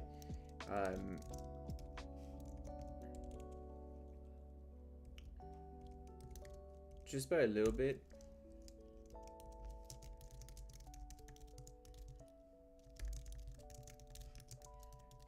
Drawn on top of each other. Since they're the same color, we just want to make sure we don't draw on top of them.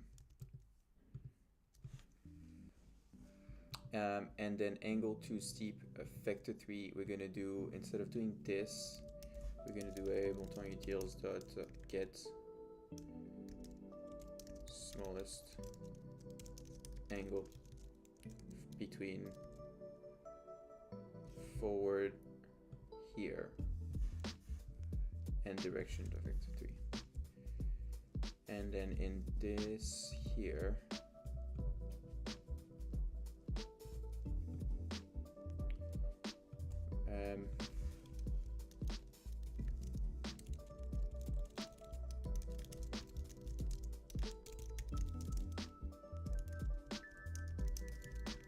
get smallest angle from 2.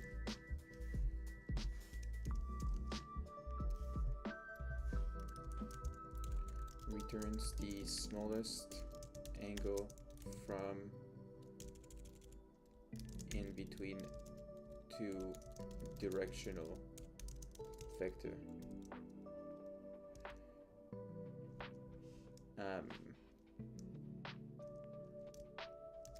They should start at the same point.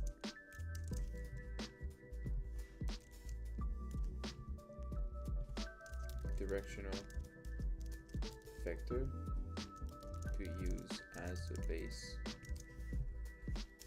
often forward.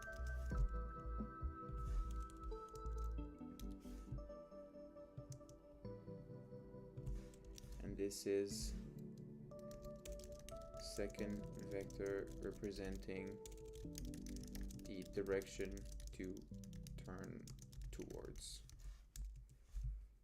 Returns the shortest angle between two vectors, between 2 directional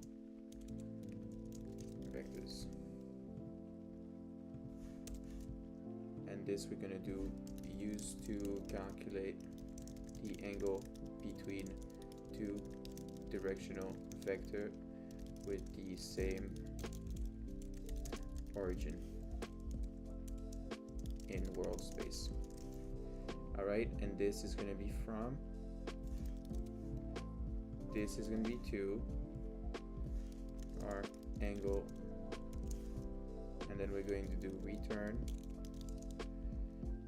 angle greater than 180. It's going to be angle minus 360, otherwise it's going to be angle.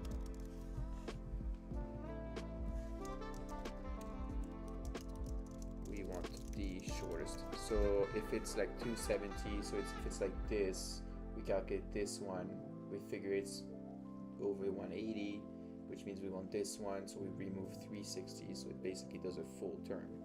So it should work. And going into here, we've got the future angle, and that is good to go, I think.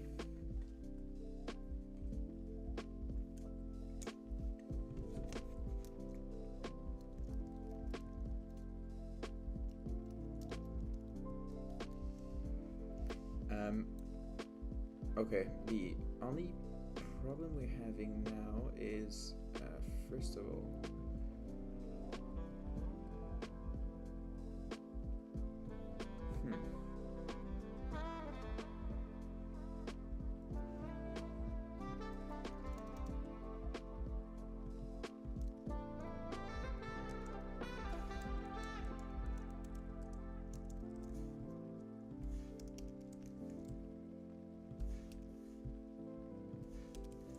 So you gotta start and a future end position.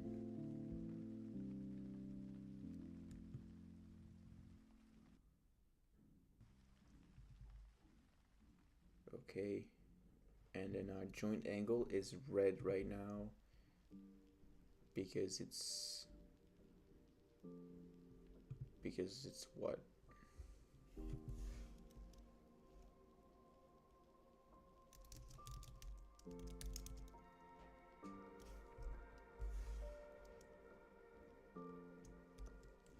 And then we're gonna put a log to just debug this thing. Distance, so end joint distance is going to be future distance, and then end joint angle is going to be future angle. Let's see what this does now.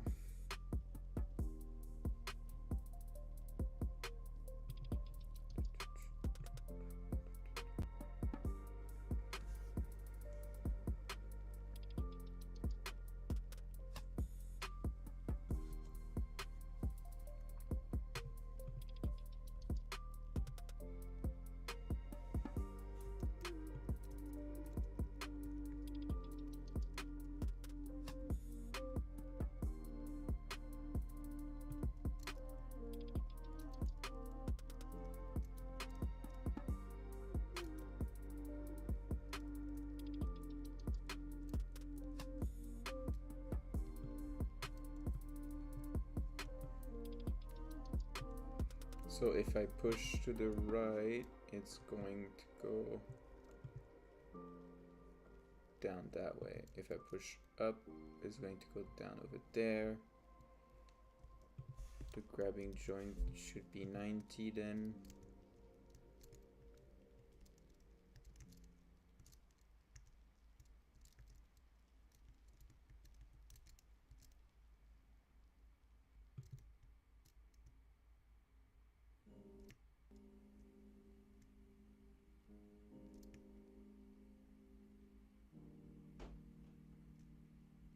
Okay, and then here we're gonna do 0.35 just so it's a little more friendly.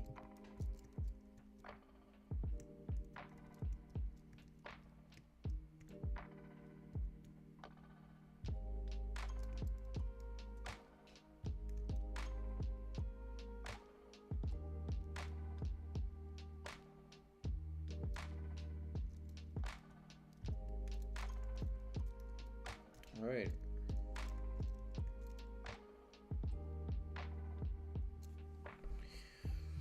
Not sure why it's kind of like springing back to me though. It's a little annoying. Projection angle, I kind of want it to be less.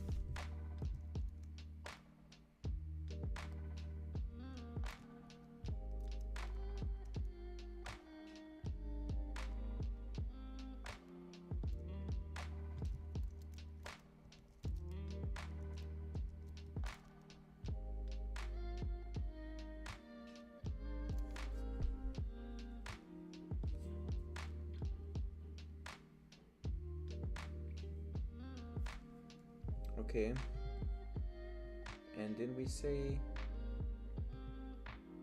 the future. Wait a minute. Yeah, that's what we said. The position between the hand anchor and the other stuff.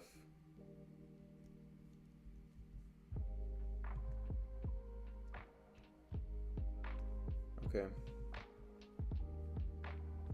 So what were we saying? We were saying it should be 0.3, 0.4, and 75, right? Something like that. I think we said 0.5, we said 0.3 and 90. Hi, Deep Toot. How's it going today?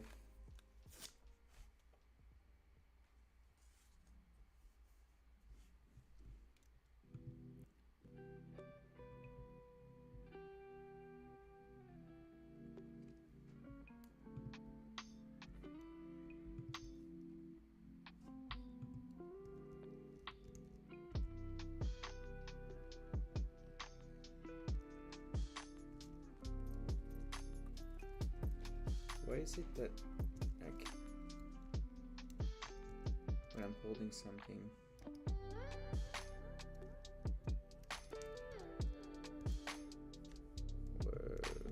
am I holding something now? There we go. It springs to me.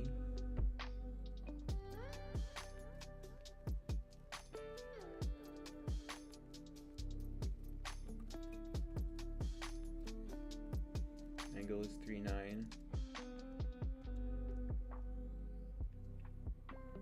Once I start pushing out of the angle, we're good.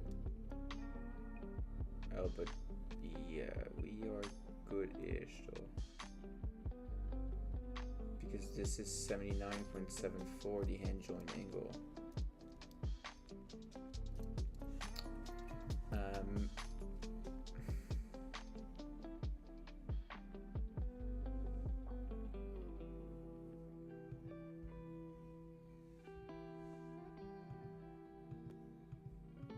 It's because we haven't added the velocity to apply. This should have been plus velocity to apply. That should make it better.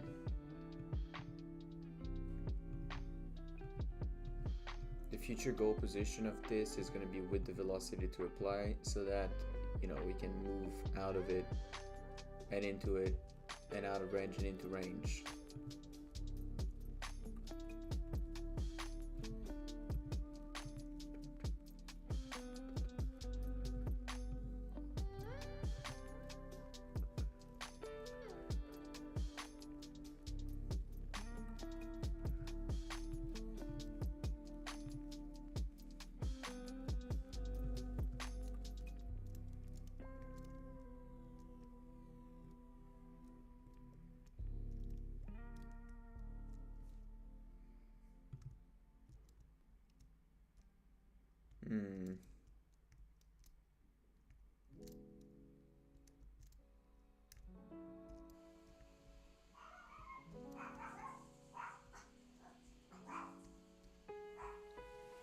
Okay, so for this, I think we're gonna do it the old way of doing it like that. So having a future and a current body pose, future body position, and current body position.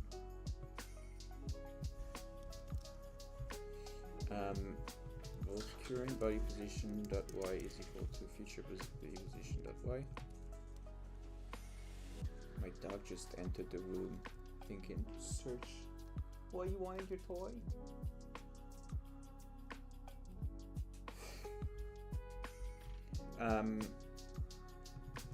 Direction to future pause and direction to current pause is the two changes we want. This one here, this one here. Direction to current position is going to be here.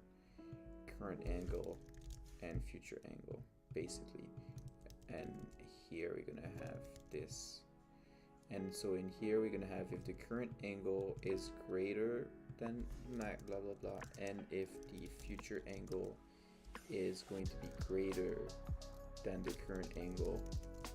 So if we are out of bounds and if our future angle is going to make us more out of bounds,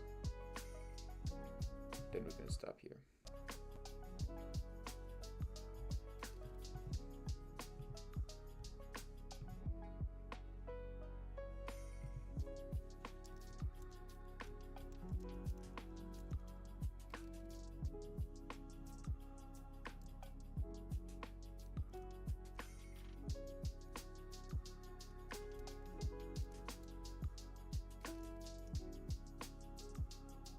Alright, so we are...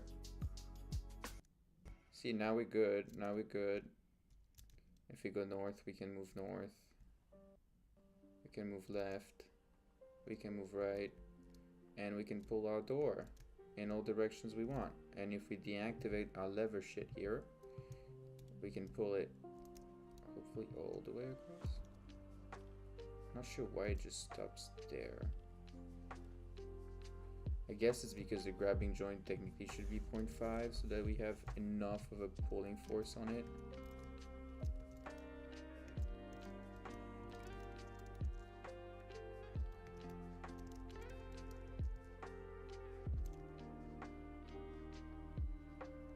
Yeah.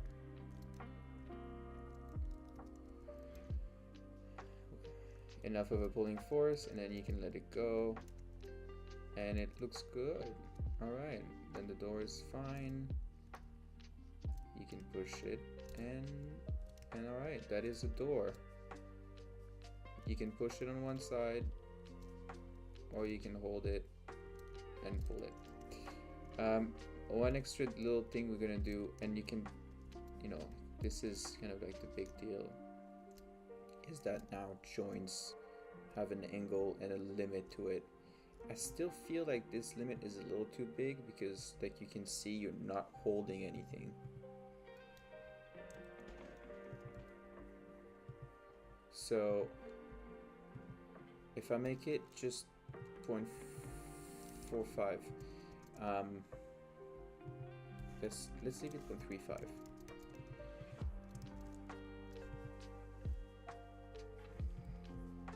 Because those doors aren't like they're like, you don't want to force players, you know, like this should be enough to be able to pass through probably, but also probably not. Like if this is turned off, like I grab it, like yeah, now I can pull it the whole way. Okay. One more thing we want to do in the grab node, the way we're looking at it right now is if the joint is not equal to null, we grab the joint, right? If we're not carrying an object.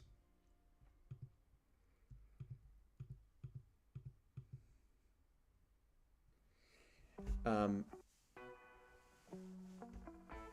don't think that's really what we want to do. I think we want to have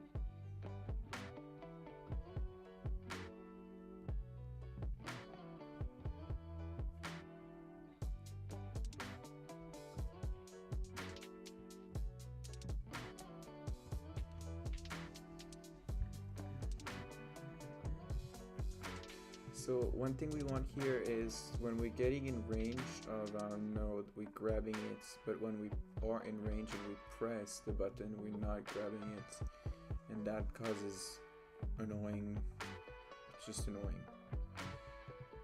So what we're gonna do instead is we're gonna add a joint in range, probable joint. Or are we? No, I think what we're gonna do is we're gonna add a list of grabbable joints that is called joint in range, like that. Then in the grab node here, we're gonna check if we have a grabbable object, like that. Then we're gonna remove this. Then if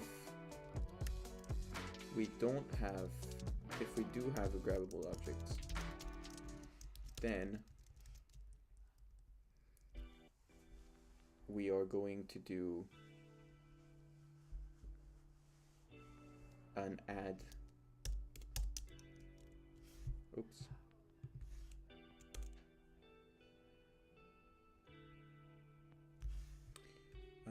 Let me just take a quick break to go get some water. I'll be right back.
I had muted myself. We are back, and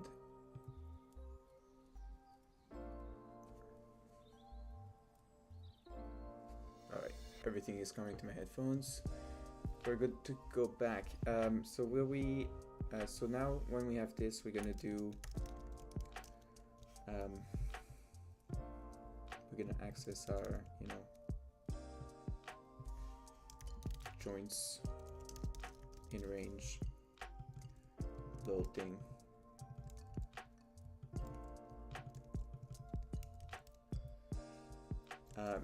And we're going to add if the grabbable joint is not equal to null.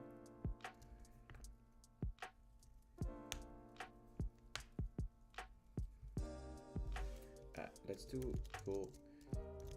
Player can carry, can drag.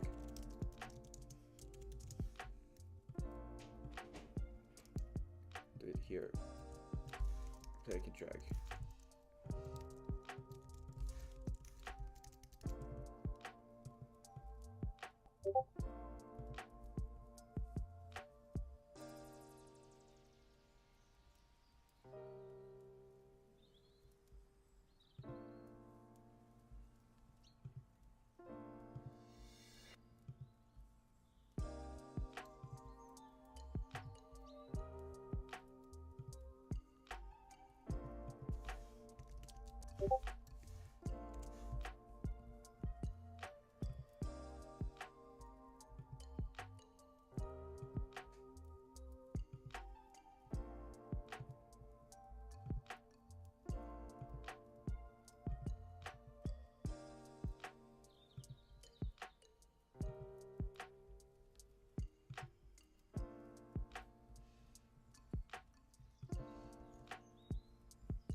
So we're gonna add in here our grabbable joint. Sorry, I had a little bit of an emergency on Discord.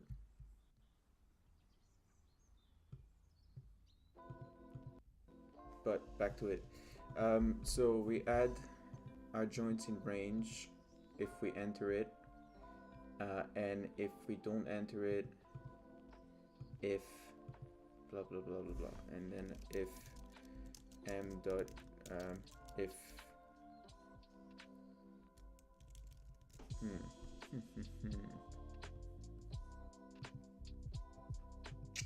You know what? Instead of making them grabbable joints here, we're gonna make them just game objects.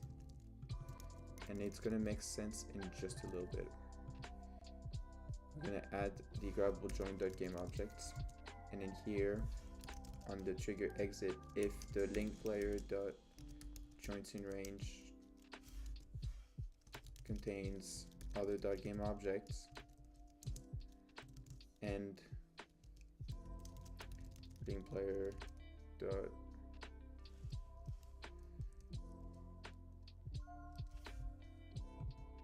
then we're just going to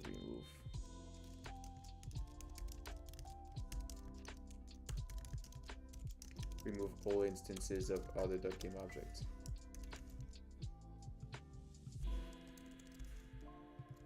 Like that.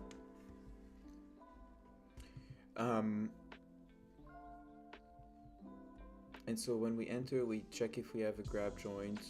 So if we are not at max capacity,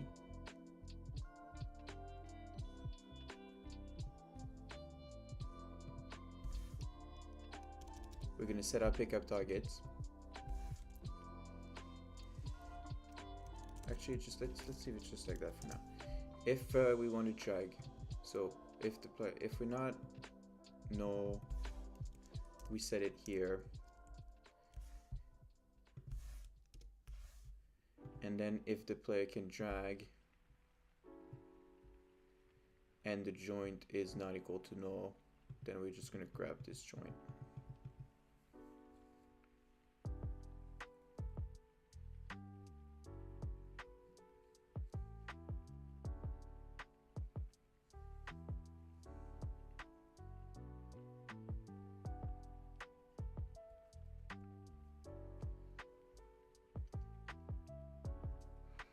And then in the player, on our on grab,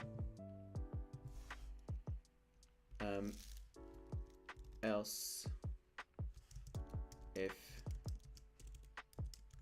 in grab mode, then we're gonna do grab join if in grab mode and the items, the joints in range dot count is greater than 0, we're gonna grab the first joint that entered.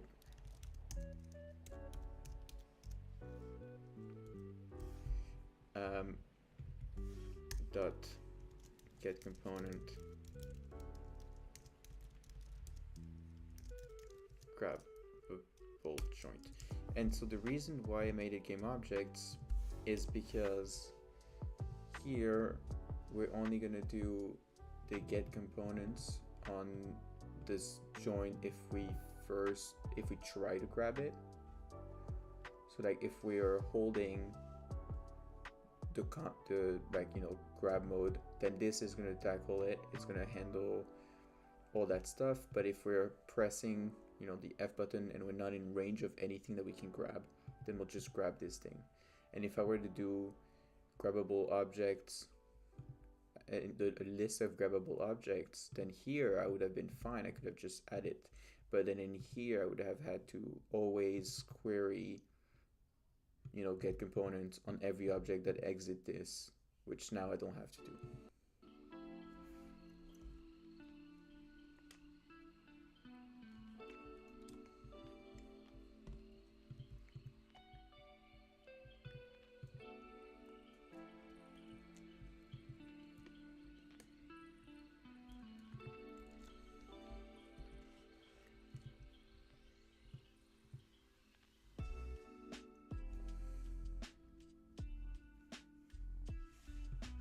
Oh, Unity crashing.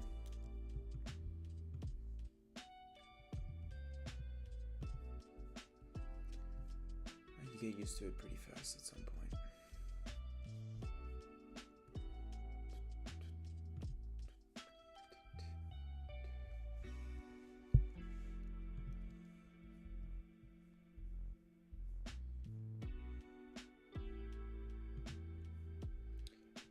Where is my Unity dashboard? Unity Hub, there it is.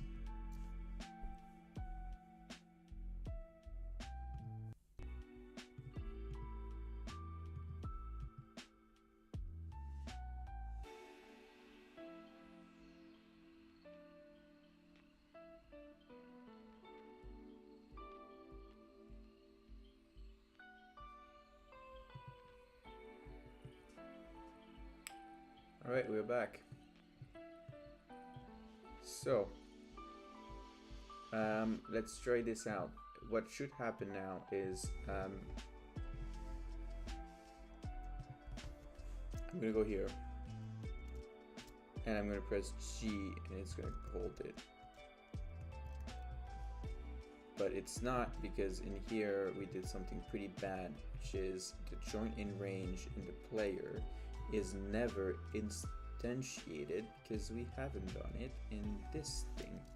So joints in range is going to be a new list of game objects, and that should do it.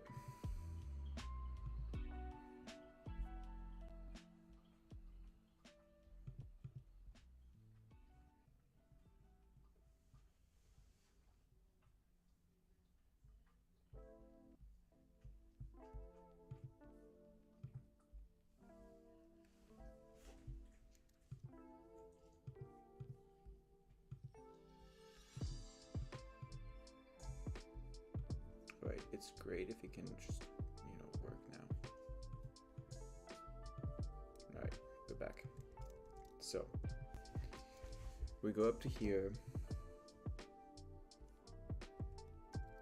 then we press G, and we can hold it, and we stop.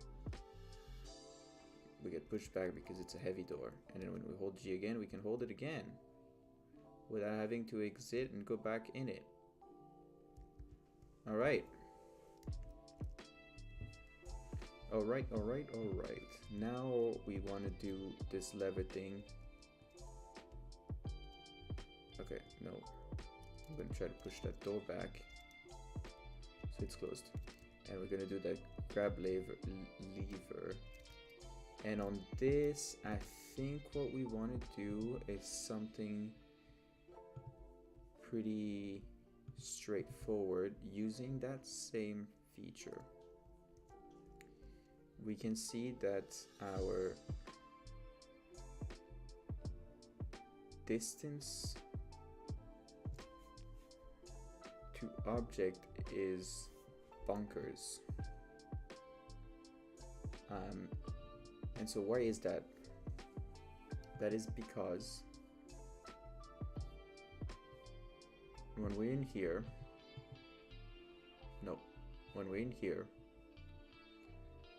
distance to object, future hand position is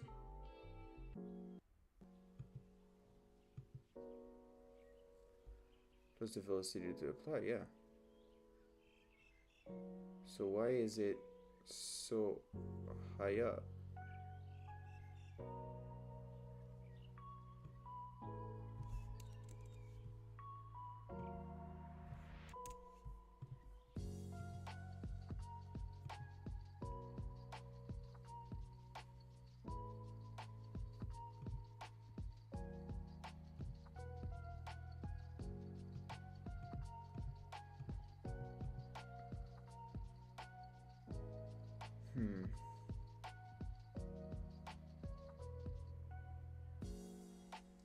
Where is our joint position? Is this one? Oh, you know what? It's because here it should be this. So let's do this back. Let's take this. Let's close this up, and then in here let's add this. But instead, let's put this one here. And that way, future, connected body, that position. And then same here. Here is going to be joint position.y. That way, I think we have something pretty decent.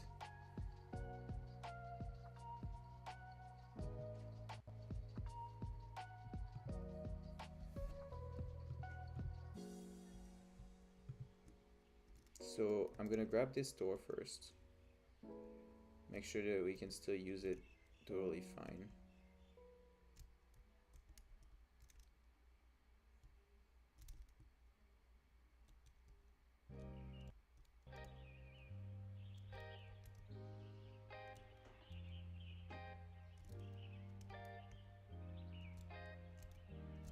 Okay, we're gonna push it back and then make sure that this thing here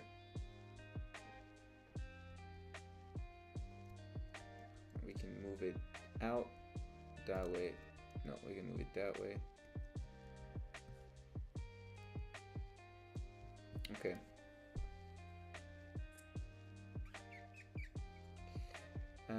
So on here, our joint distance is going to be a little lower, like 0.25, I think.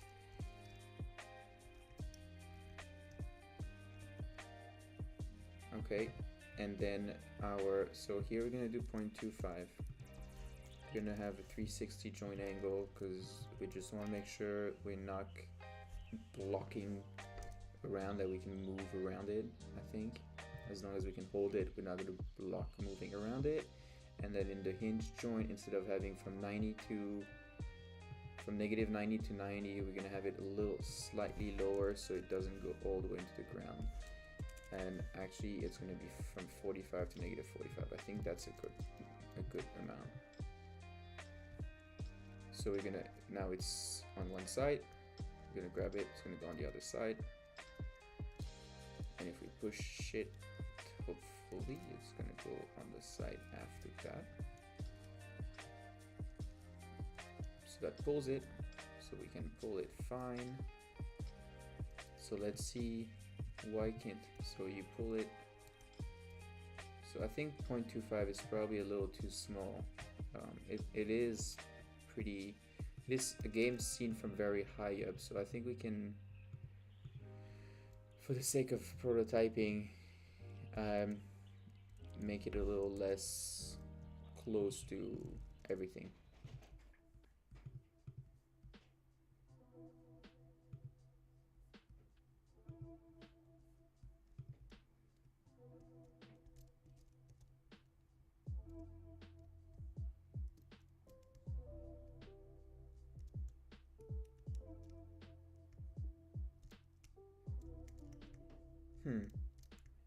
Okay, I can understand this thing here is getting a little annoying.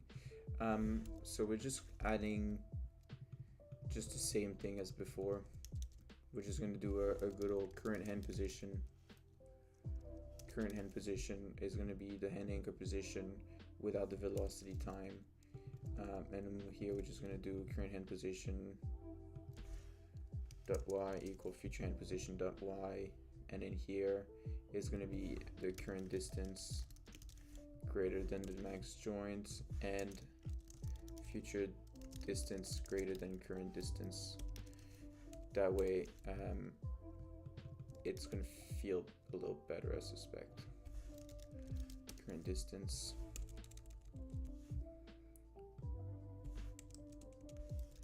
current hand position and joint position, current distance and future distance, like that.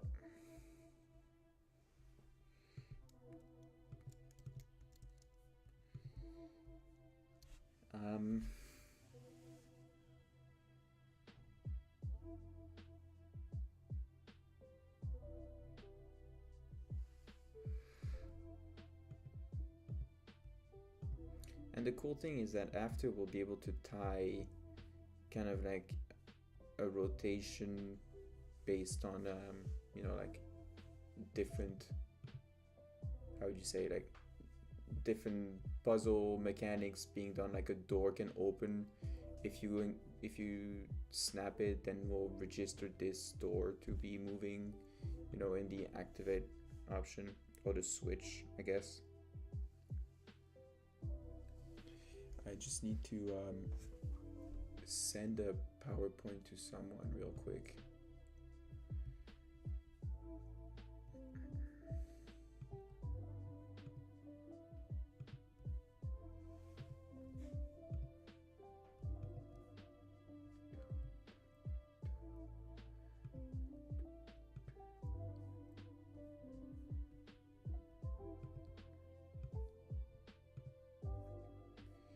Just give me 1 second.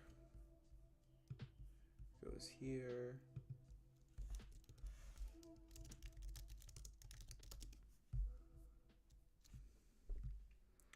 And now we should be good to get back to this. Okay. So maybe that's what we'll do afterwards. We'll do like a lever script that you can that we can have other objects register to, and that will create, you know, ways to open up a little bit.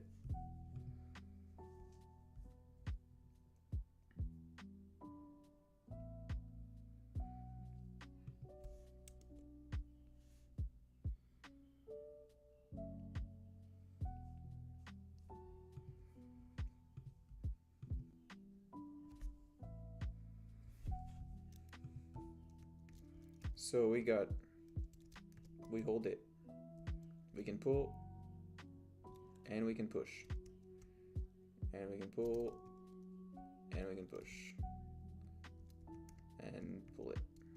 Okay. Then we can grab this, we can pull the door,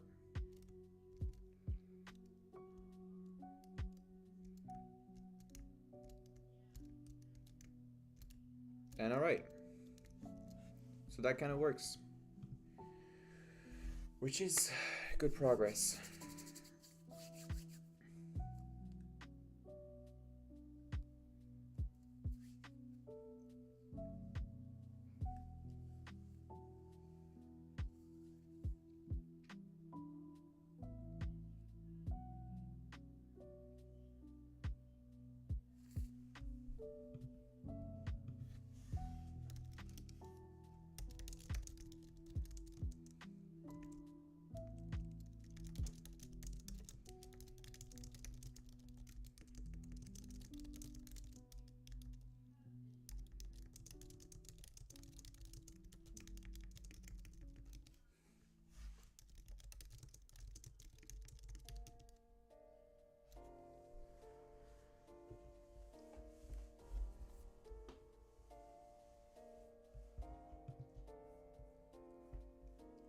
But this is looking good.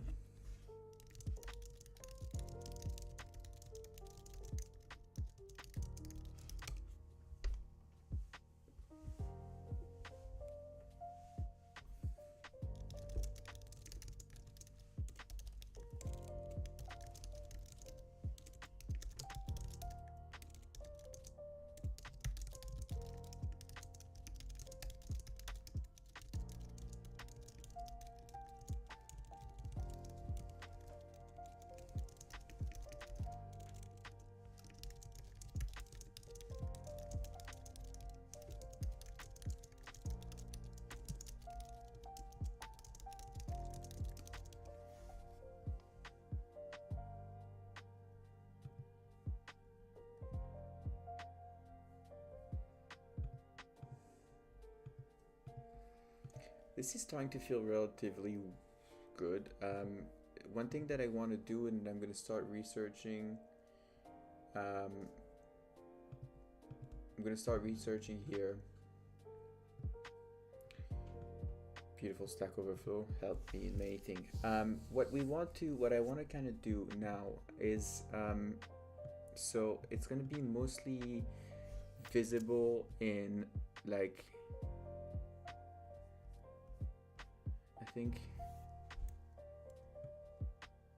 I think on this guy I've turned them off, the decorations in the room, like this thing here. I think I turned one off. Not the L-shaped, the square one by one. Yeah. Yep, that's the one, I think. Yep, that. So I turned it off, but you see how anything that is stuck in between the camera and the player is, it kind of obstruct the camera. What I want to do is offer like a way to change. Let's see, how does this game that I know, it's called Dungeon of Naheulbeuk. I grew up with this. and they have kind of the same vibe as us. Buck. Dungeon of Buck thing. There you go. They kind of have the same mood as like what we are going forward, I guess. And they have a camera that goes down like this, and so what we want to do is basically hide the roof, hide the walls, and all that stuff. Also, I highly recommend this game. It's a lot of fun. I've loved it. I grew up, I spent my childhood with it, and it's just a blast. Arrives on console today?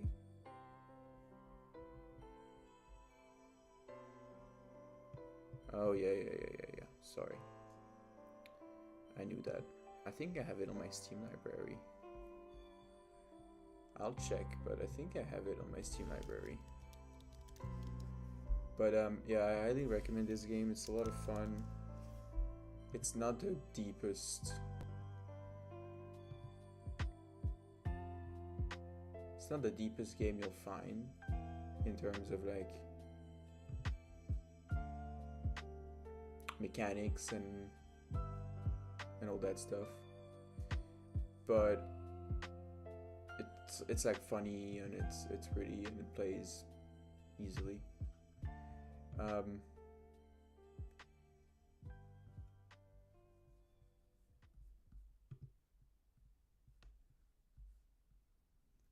But yeah, so shader to hide environment between player and camera. Unity. I don't know methods for making variable object fade out. There we go. I think that's probably something. It's probably what we want. I've been working on third-person camera for a while now in Unity 3. But 10 years ago, Jesus, cast away from the camera to the object. If it eats any other object and something is upstream of view, fade that object.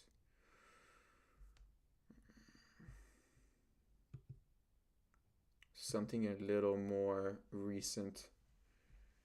This is good. Fade object, delete transparency on the asset store.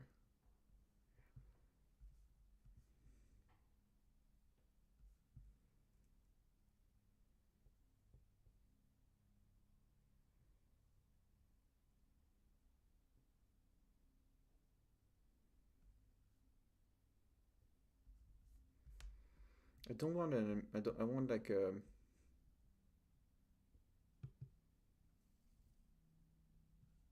We build web for really cool hotels.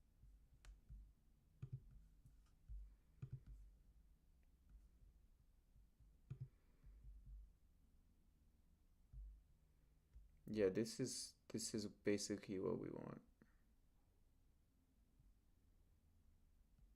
And that is pretty cool actually, but it fades the whole object rather than part of the object.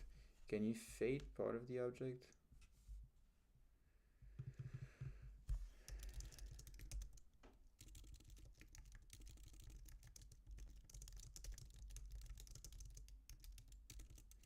I don't think you can.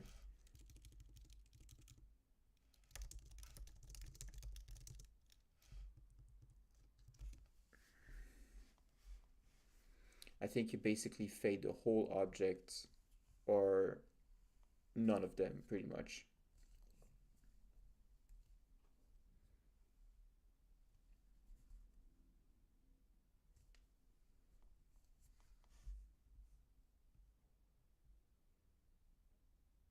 Oh no, this works.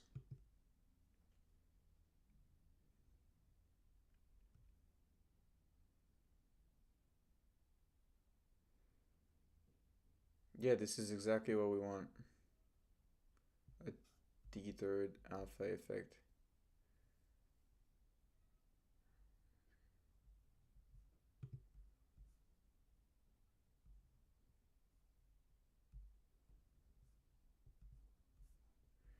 Yeah, but for someone who doesn't know anything about shaders, that's going to be a tough ask.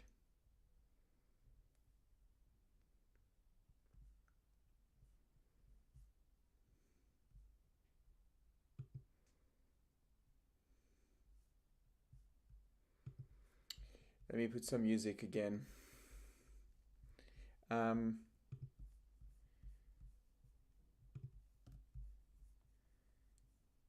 stencil, buffering circle, or any shape you need around player. That when drawing wall, first check cancel and fit past it, then write transparent wall. Otherwise, write usual wall. Another way is you have on your player. Okay, how do you do that?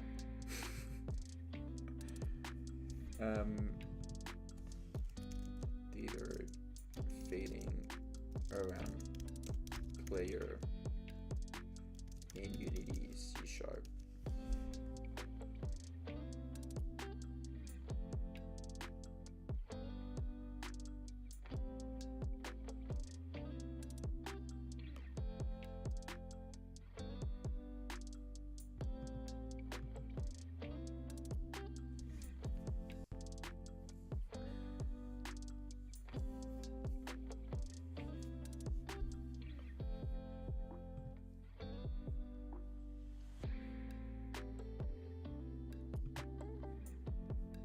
Have this. I chose Genshin Impact mainly because it has waifus, so why not?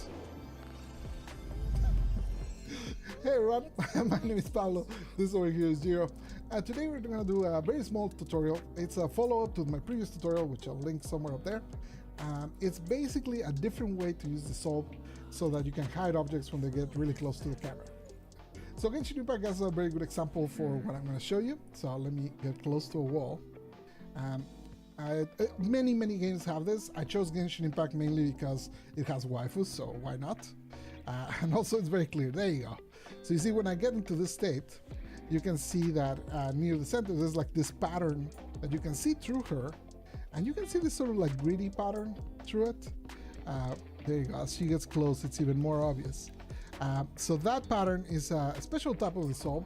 As you can see, it's kind of a flat pattern on her, even though she's a 3D model. And the reason for that is that they're using screen coordinates for this. So it has a few differences with the other that I made, and that's why I wanted to show this specific case. So we're going to start from this state. If you look at the previous tutorial, which I'll link somewhere up there, you can see how to get to this state, and it's a very basic, like the basics of PBR, and then just a simple noise for the alpha, and then the little dissolve slider. And then you look at the material. When I slide the dissolve, the little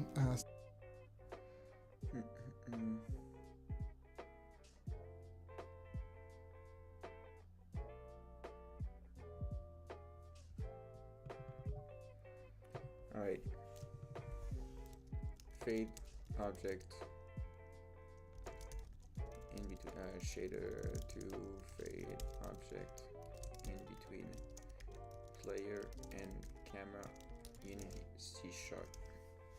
It doesn't matter the C#, but I kind of somehow always end up adding it.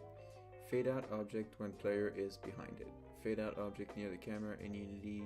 Fade object with C#. URP near camera. Fade material. Fade object near the camera using shader graph. Fade out object between target and camera. Alright, so I think this is what we're going to want to do. Online code coaching. In this video, I'm going to show you how you can have objects fade out when they are blocking the player from the camera. Alright, let's get it. In my small little scene here, I have two pillars, little platform and a player that I can move around. We're going to be making these two pillars transparent when the player goes behind them. The real key here is in the materials themselves. If you go up right here and check out the alpha channel for this, notice if I lower it up and down, nothing really happens. I'll do this one as well for the red material. Let me just bring this up a little bit here. All right, so again, the trick is really in the material. I'm gonna go up here and switch the surface type to transparent. But let me show you the drawback of this.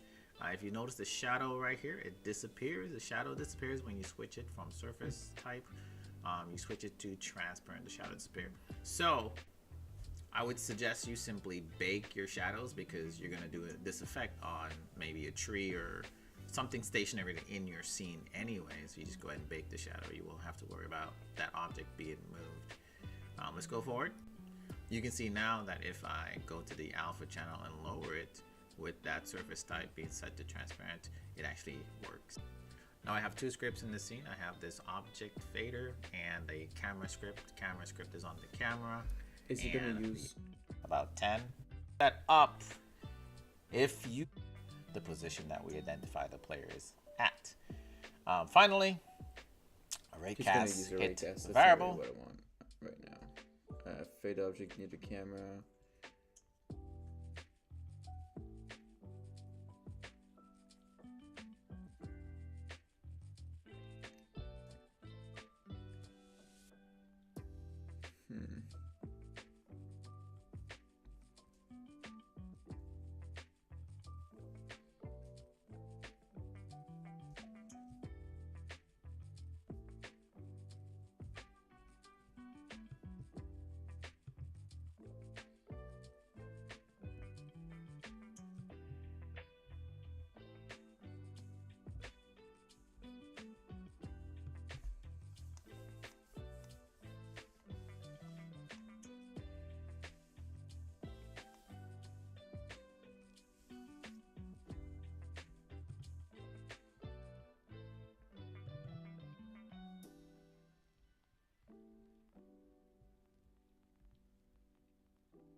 Okay.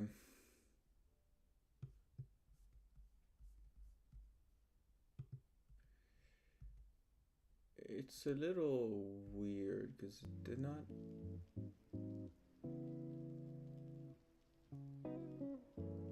really what I want.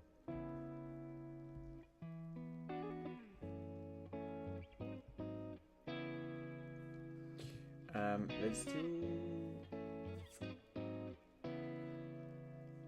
Huh.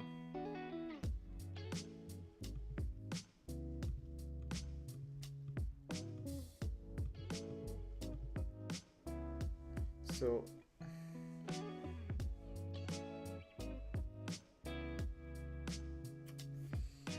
What we want to do is fade in the objects in between. So like even when you go here, we want to fade this in, but also like we want just a circle around the player to fade all of that. So let me I'm gonna bring it up there and do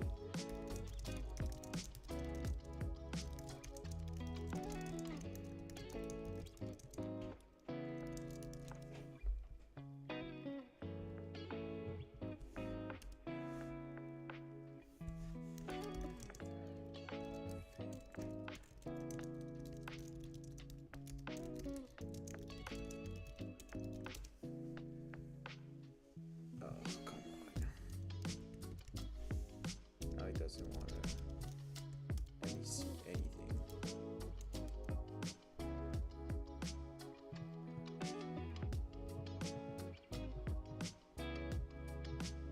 Is Google broken somehow? Jesus.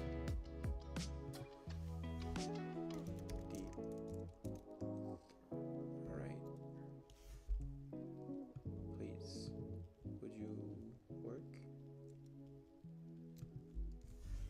Dither, fade, effect, around, player, URP, shader.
And Google.com doesn't want to load now.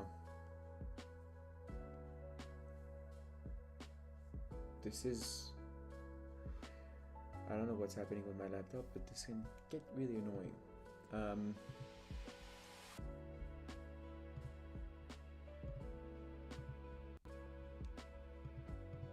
not even really sure why it's not.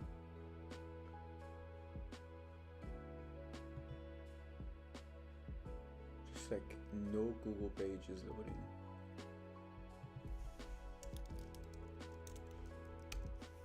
Bing is working, so let's go with Bing.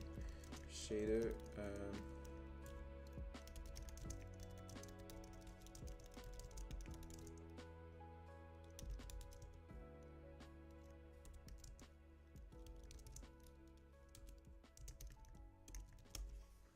Hey, Bing is just... I don't understand. Anyway, Bing is working, Google isn't working. It's just this great.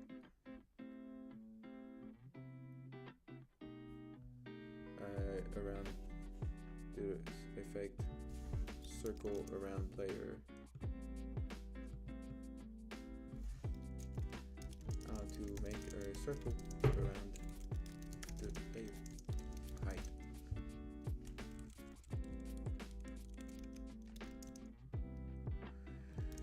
Hide objects in it.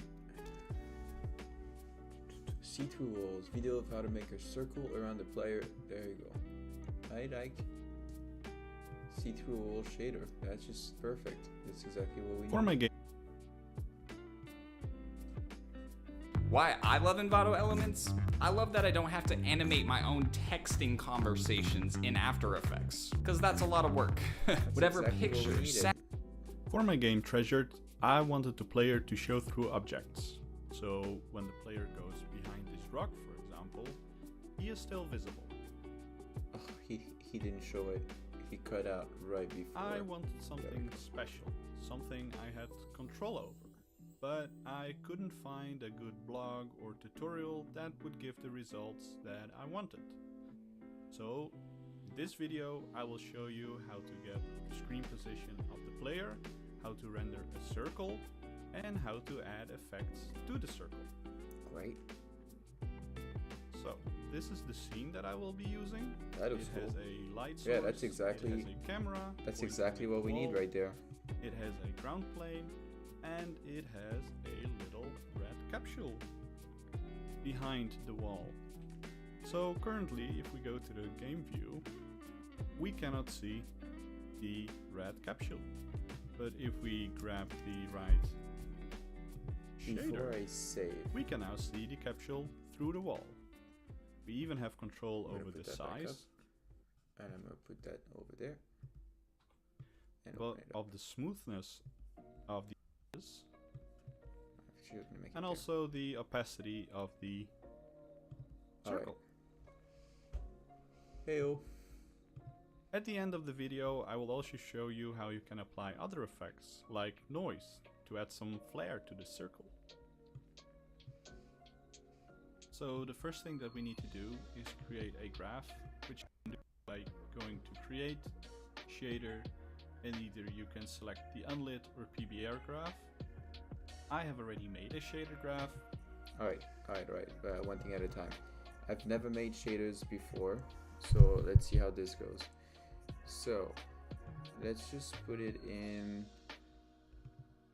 You know what? It's materials and shaders. Materials. And I'm going to put another one called shader here. Create shader graph, URP, and he said we could do an unlit shader graph, right? Jitter effect. He did say that. I'm not crazy, right? Where is it? It's here. With a bit.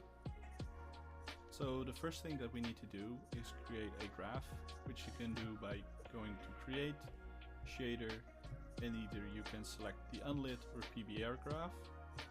I have already made a shader graph Unlit or with PBR? a basic texture and tint functionality. And here is the master. Wow. Ooh. The master. Because we want to use the alpha point of the master node, we need to set the surface to transparent. Let's first start by creating an ellipse node. This Okay. So ditto effect, it opens that up.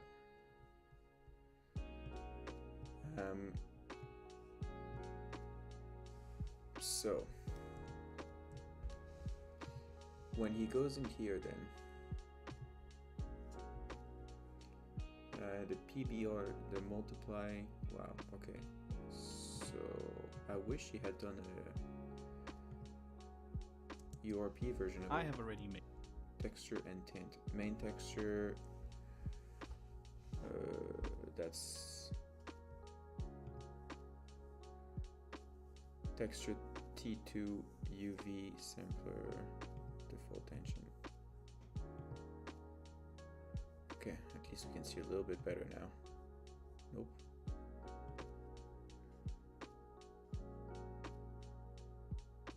There. Okay, so sample texture 2D.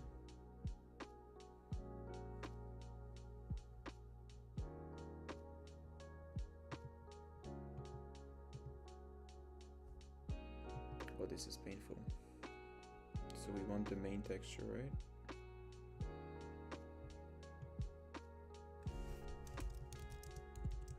Main texture, that's what I called it. Main texture. That's the texture 2D and the tint.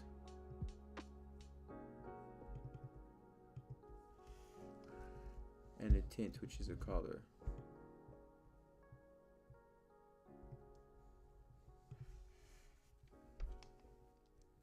The tint, color, tint. Okay, so we have a texture and a tint. Then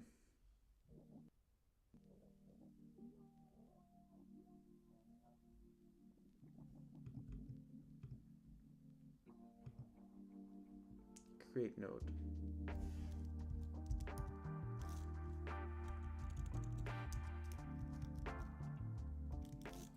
Nope. Okay, so we want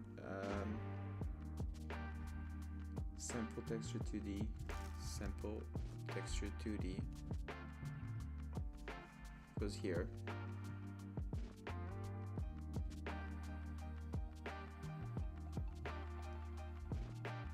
Default and tangents, the main texture,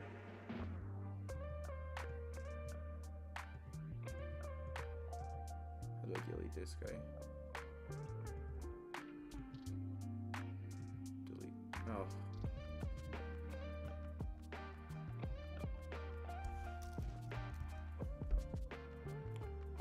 Sample texture 2D. Alright.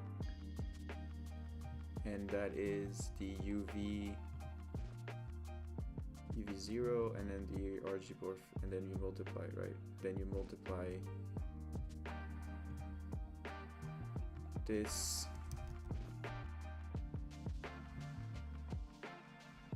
A4 B4 math basic multiply. And then in here, you take the tint that you link into B4. Okay, that's pretty much what they have. Main texture, then you multiply it by the tint, and there you go.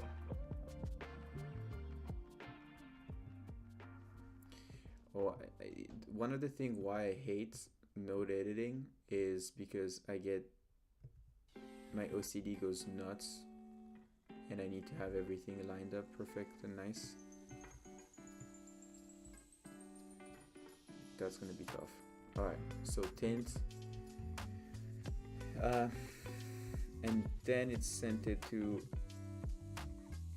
Create a shader graph with a basic texture and tint functionality. And here is the master.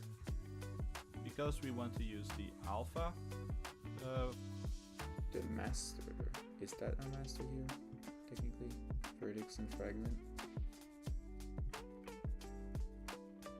Object space, position, normal, tangent, base color. Okay, and albedo. Position, normal, tangents, normal, emission, metallic, smoothness. So I suppose we'll put it into the color at the end, right? point of the master node, we need to set the surface to transparent. The surface graph settings, precision, single, material, surface type to transparent. Are that material right?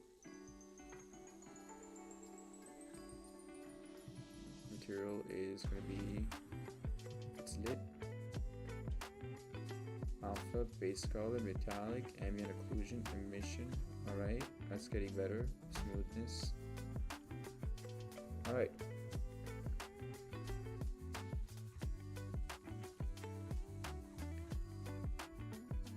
Position, normal, tangent, object space, object space. Then he has albedo.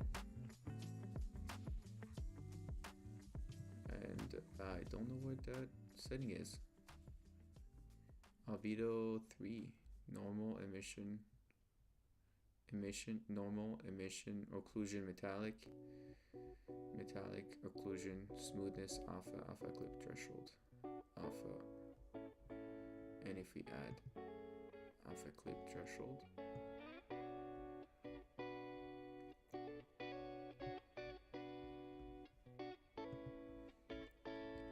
and then the blending mode is going to be, if you do pre-multiply, additive, no, it's just alpha, specular, metallic, inherit, transparent, blend alpha, normal, okay, tangent, normal, tangent, and clear code. Okay. I'm kind of trying to figure out this shader thing, so it's going to take me a while. It might not be the most interesting thing you've ever seen today, but it is for me. Force enabled, force disabled, render face.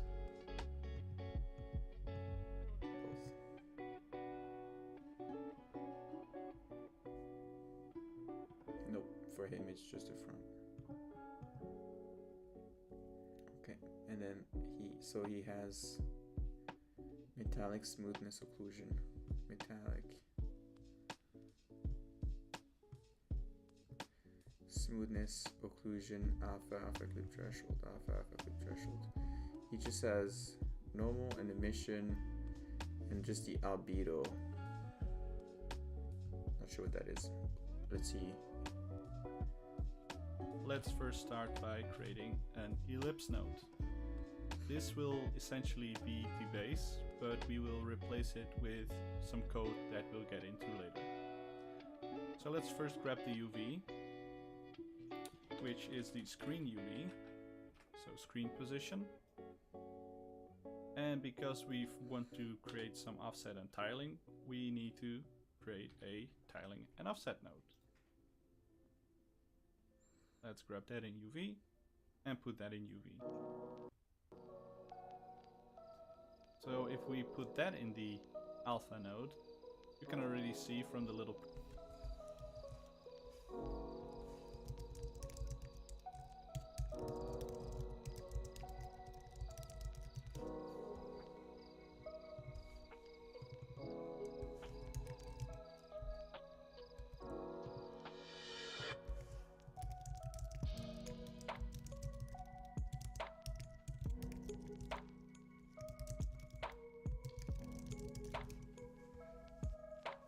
yeah, so albedo is just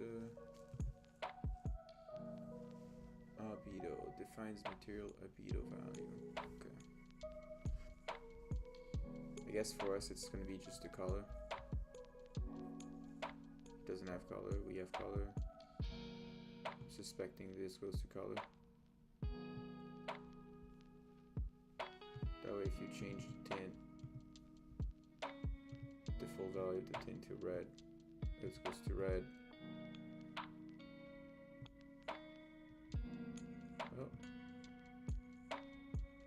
Oh, it's transparent to white. Alright. Okay. So I think this is it. Albedo is equivalent because he doesn't have color, we have color. Alright. Then we want an ellipsis, a tiling offsets. So he wants first to create a screen position node. Screen position.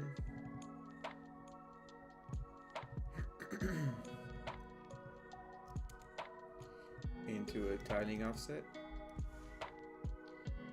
Tiling. UV. UV.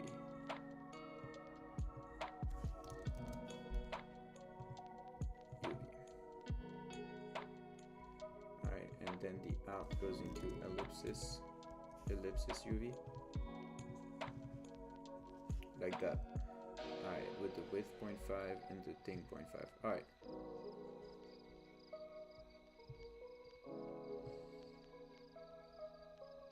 Okay. And then the ellipsis out goes to the alpha.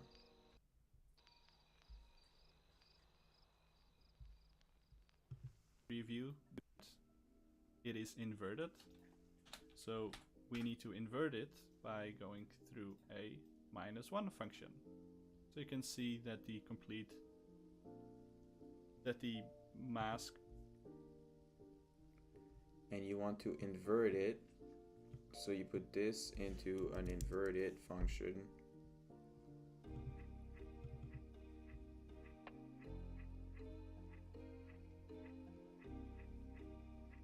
Oh, the 1 minus, sorry. Not this one. You want to put it to the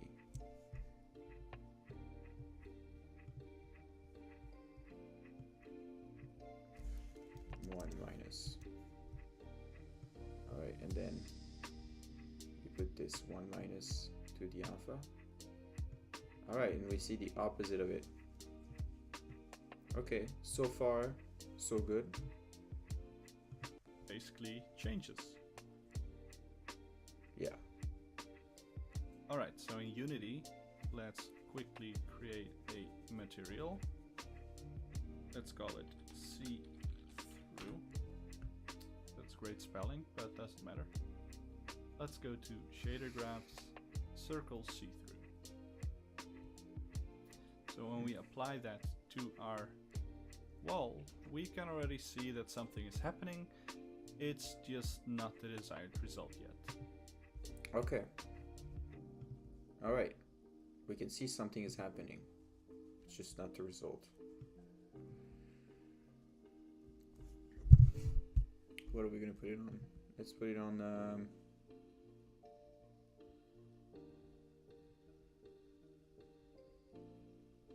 let's put it on this wall.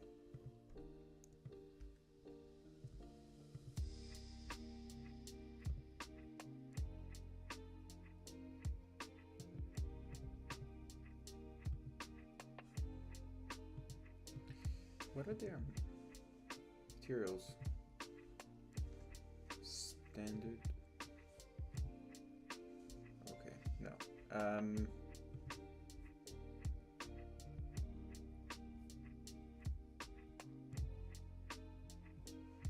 I totally forgot a pretty important thing right there. Materials 1. Okay, so that's a material. And if we do material, see-through,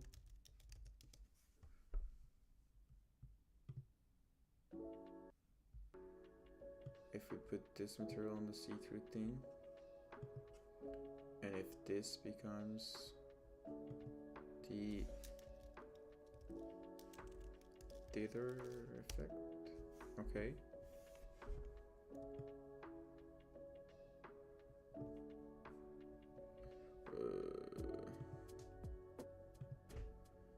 What does it act like that? This render has more material than the mesh has submeshes. Multiple materials will be applied in the same mesh, which costs performance considering using multiple. Yeah, but that's just not gonna do much. So that just means the Emma Trimstone 1 shader should be that thing, right?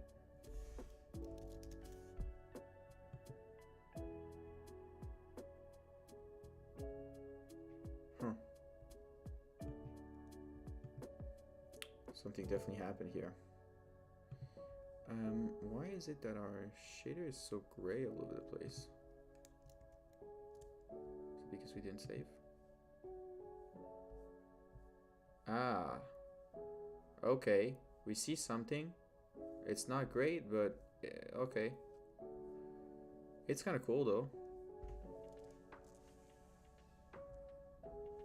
And you see it down here too.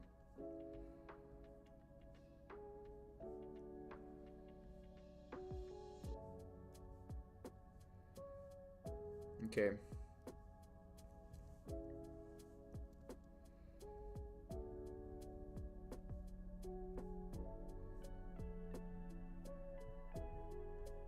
That's pretty cool, honestly. But anyway, sorry. This is the other one we want, right? And that one should also be Dether effects. Okay.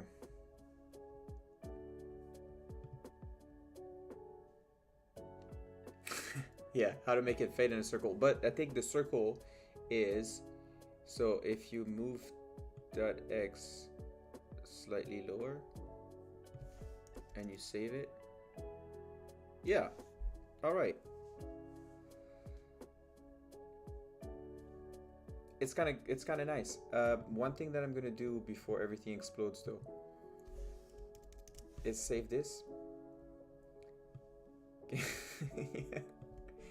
Yeah. The thing that I'm not sure I understand right now. Oh, that's probably the main texture. Should be the. It shouldn't be called like underscore texture to grab the main texture of the world, something like that. I forgot what the name was. Inherit, single use styling and offset. No, override. Wow, I think it's supposed to be like underscore texture and then. Nope. Because the tint, for example, if you move the tint to the red, it should make everything kind of red, right? Yeah. Or I guess not.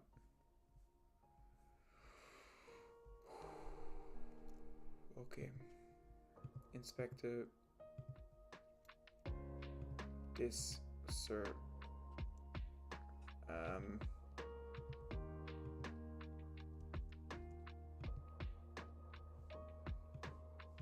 Let me just push this stuff. I'm gonna push this test scene, art scene test, and those script here. Grabbing doors and levers. And now that I see you're here, Mr. Salzing-Pom. Ah, great. Now this is back to here. Okay, this.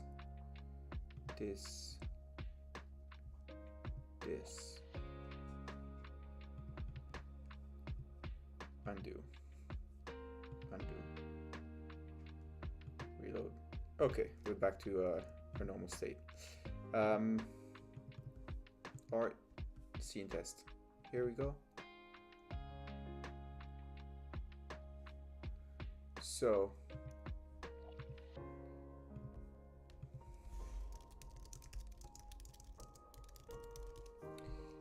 the movement thing, we've got so same thing as before, right? We can move, and then you can grab something like a door, and you can pull the door. I'm gonna move the door so you can see the door.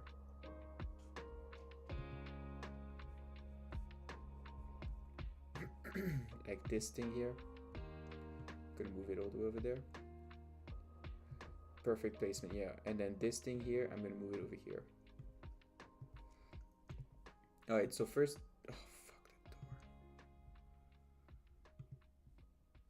that door. So the doors are pretty simple to use. It's just a hinge joint, and then you just gotta change this thing to be something you actually want. So like right now, this connected door thingy is -5.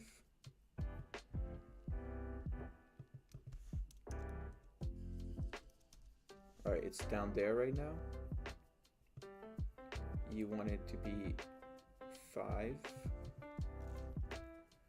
And you just put this wherever you want your door. So you just find where the arrow has to be. So something like that. Alright, now it's too high, but whatever. No, not whatever. It should be 0 here. There we go. Alright. So once you have your door here, the door is open. You can grab the door. You can pull the door. And you have like a certain angle that, like, you know, like you can't go behind the door and do like bear hug the door. But basically those joints have like a distance and an angle that you can move at. So this door is only like this angle here that you can move to pull the door, and the actual, you know, like distance is 0.5, I think right now. It's just to just so you can open the door on one side. And same thing here, like this is your lever, right? And you can pull, and I messed up the lever, but you can basically pull the lever on one side or let it go and it returns, and then you pull it and you pull it and you pull it.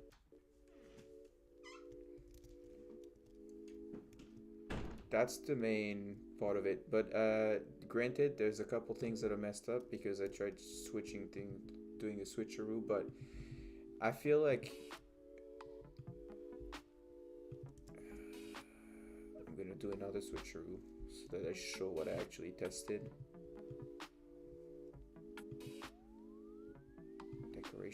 Decoration, you turn off. Okay. So you've got your thing here. You can still pick them up. You can throw them, or just like drop them.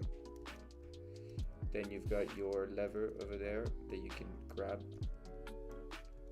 Sorry, you can grab the lever. Come on, grab the lever.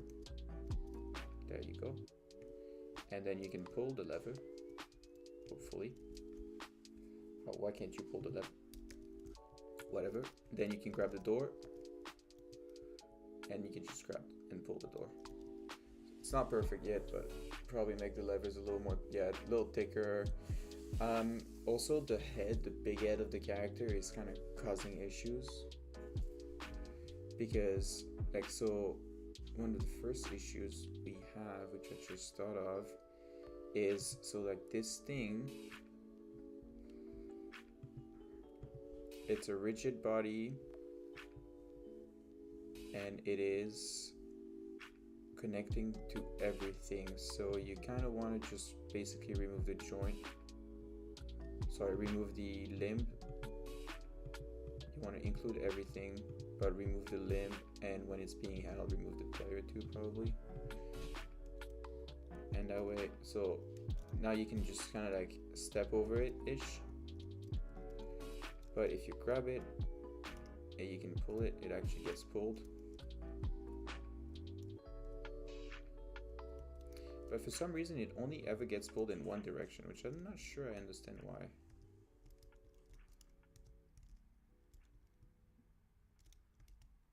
Alright, pull it. Like here it doesn't get pulled more. I'm not sure why that is.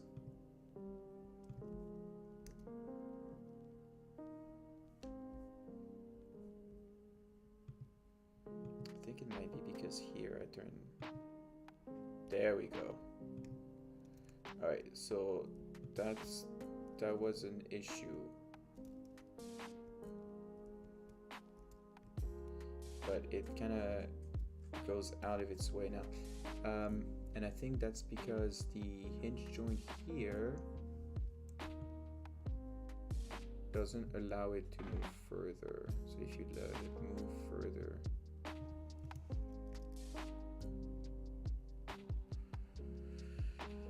not that further.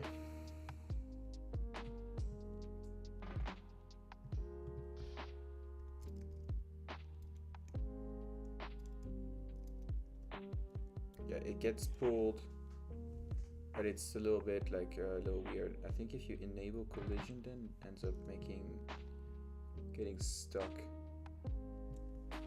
And the one thing I'm not sure I understand is why,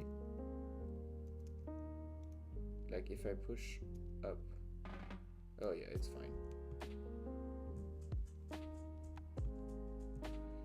It's fine, but the couple things that are going wrong is that this thing here, so like in each joint, I have a distance that you can move, and you have a joint angle that you can move at.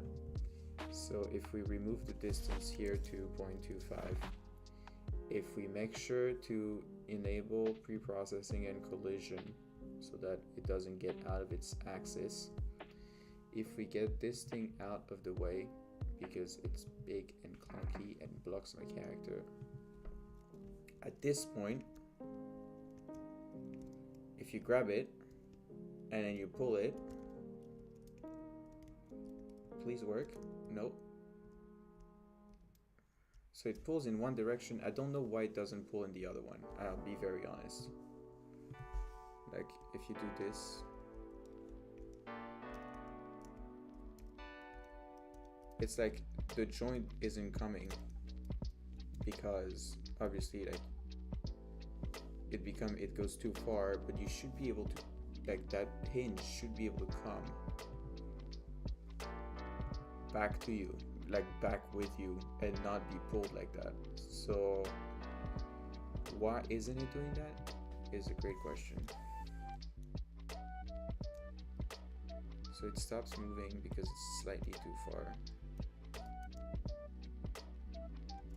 And here it's coming, but then it's stopping.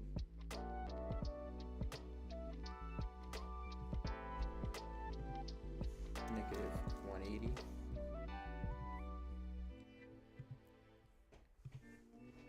Now, I'm gonna move it forward. Oh wait, it's like it's moving. Oh. That should be doing it.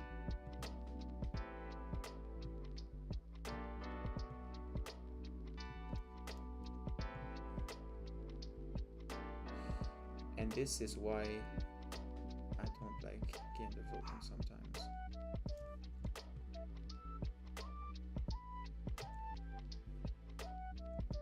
This axis is so messed up. The axis is around the... It's supposed to be around the x-axis. Yeah. But if I make it the y-axis, I have a feeling. First off, it doesn't explode. When you hold it, oh, you just can't even move it now. That is because it turns in circles now. Like now you can just go around it in circle. Okay, so it's not that. So it means it is the x-axis, but it also isn't the x-axis. 1, 0.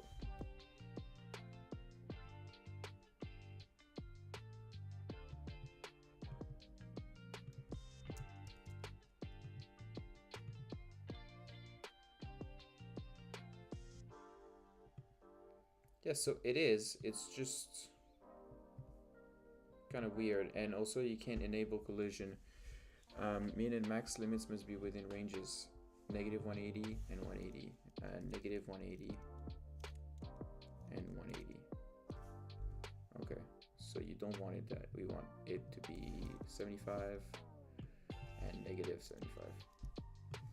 And when we do that, it's supposed to rotate. You grab it.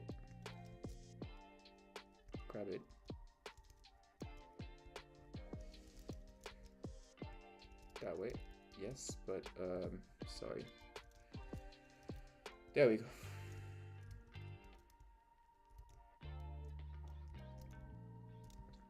I don't understand why it's not pushing forward. Like it always falls down.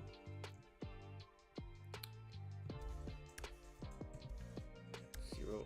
Collision continuous and then deploy.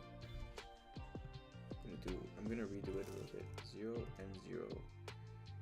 It's gonna be continuous and deploy. And we are going to just make the anchor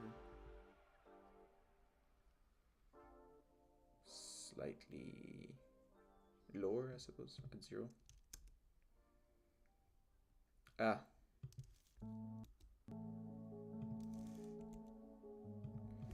Now we have another issue, is that it is the wrong way totally. Because that lever handle, game design is fine, game development is fine, and 0. And then it goes like that. Okay, now it finally bends the other way.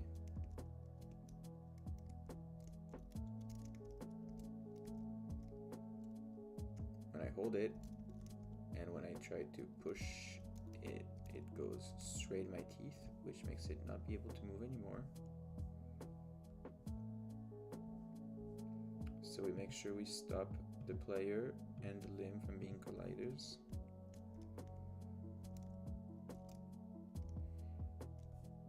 Why the fuck?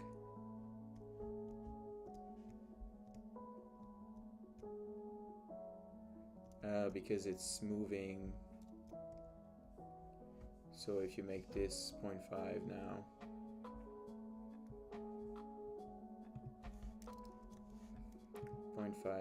you press it with G, you can pull it further, and then you can also pull it. Please pull it. It really has a hard time wanting to pull, but you can grab it, push it on one side, or you can grab it on the other side and not push it on the other side because it sucks.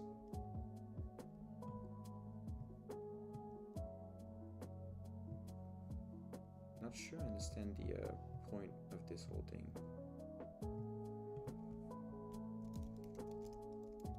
Like, can it not move? Oh, it's so hard to control like that.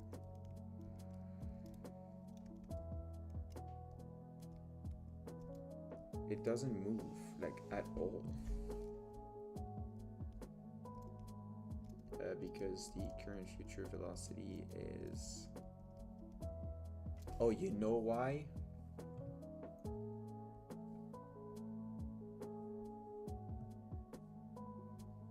Because here, it's way too high. It's not what we actually move. It's this what we actually move. it's still gonna not work, but that was something I just realized because it's 0.52196. It's gonna be a little easier though.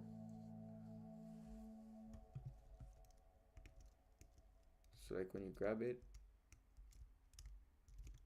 and you pull it and you are now stuck into it because player and limb turned off. You pull it,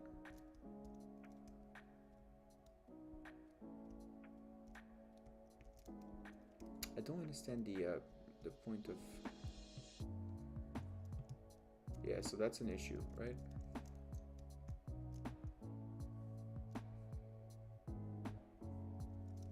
Because basically no matter what you do, no matter how far you move, like you're always going to find yourself in a moment, in a position where like it kind of sucks. So you can pull it, or if you pull it, no, or if you pull it here, yeah, here, even here, you can't actually get out of it. I have a feeling it's because the hinge joint stuff is being annoying.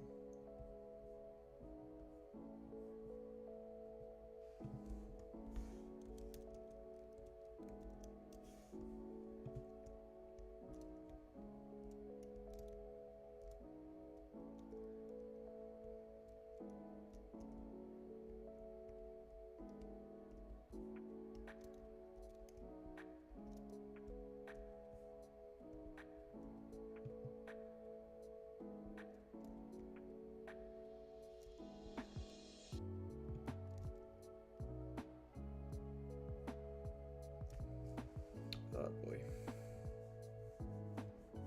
So if you use a spring with a 102 damper, basically when you design it, you pull, you let go, and it does it. And you let go, it does it. Or you pull on one direction.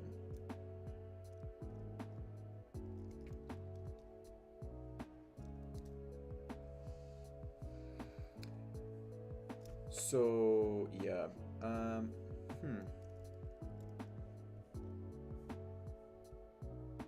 that means we can probably just make it so that it's damn it, that way. We can probably just make it so that it's straight, and then when you do it, it just has to be one direction. Oh, don't you dare, now it's not working.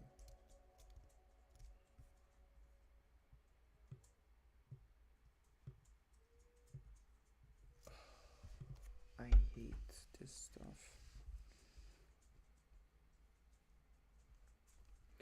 Alright. You know what? I don't care right now. I'll test it later. Let's go back to this thing. Ditto effect. But because you can see the circle, that's already great. First we need to get the offset. So how do we get the offset? Well, we can first create a vector2 called player position, which we want to change in code. So we need to set the reference to something that we can use. So let's say underscore position.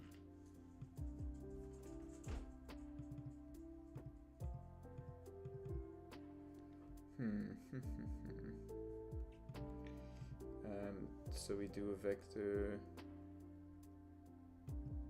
2 because it's going to be just a position on the screen. Player screen plus. And we're going to call it underscore player screen plus. Okay. is this position that we can put in offset to create an offset. Although currently it is not really what we want. Currently the center is 0, 0, but if we transform our world position to viewport position, then the center will be 0.5. So we need to remap our player position code to range to have 0.5 to be 0. So let's do that real quick. Let's remap our input from 0.5 to 0.5 and minus 1.5. I know these numbers are a bit weird, but you'll see that it works. This is a real B&H birthday story. We've been known for our customer service since 1973. Looking good, fellas. And today we're 50. In 5... Okay, so now let's see. 0.5, 0.5, which is not in the center. And that is because we need to add what we have remapped to the screen position. So let's add an add node. Let's first add screen position to the remapped one. When we press save, we can already see in our game view that we have a little ellipse in the center. But it is a little bit stretched. We want it to be an actual circle instead of it being an ellipse. So let's change that in our ellipse width and height section. Let's add... Let me just do that real quick. But basically he wants, so we do an add. Oh, come on. one. Computer is not being friendly today. There. So it takes the player position, he remaps it, and then he adds it to the screen position, and then that goes into the tiling offset one. So you take this player position, you remap it into in min max,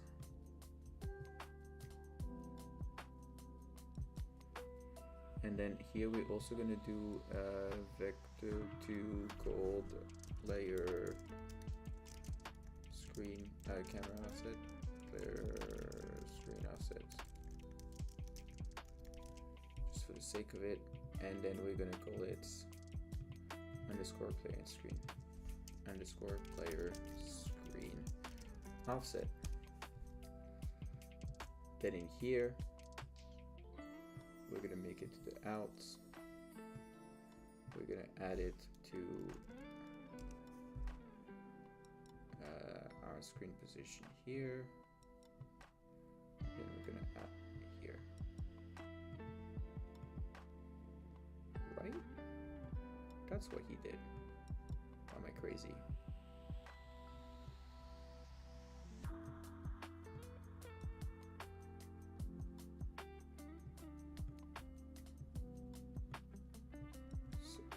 Oh, wait a minute.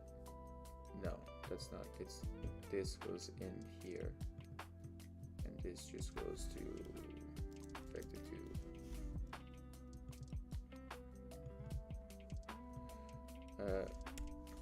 Damn it. There we go. That's what he has, right? Between 0 and 1 to 0.5 and negative 1.5.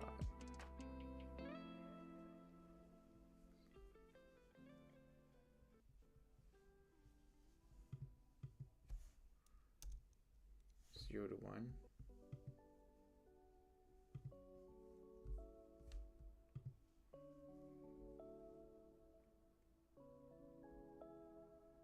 Then he remaps it. Okay, and then for us, we're gonna do our two walls, like this stuff here. All of these guys, we're gonna make them, nope, all these materials here, just for the sake of testing quickly. Nope.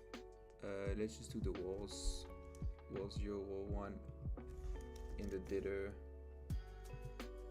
This dither effect here.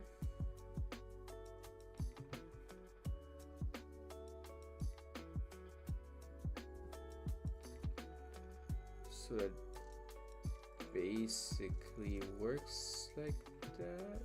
Negative 1 plus. Or if you do just screen position into the offset. Alright, and then into here because it is between, and then this thing is between 0 and 1 2 at first, no? The default is between negative 1 and 1, or between 0 and 1. 0.5 and 1.5,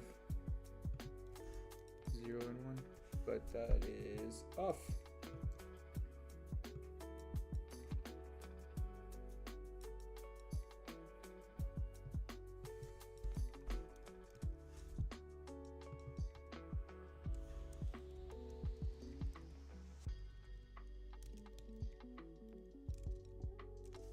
My weird question is, why is it that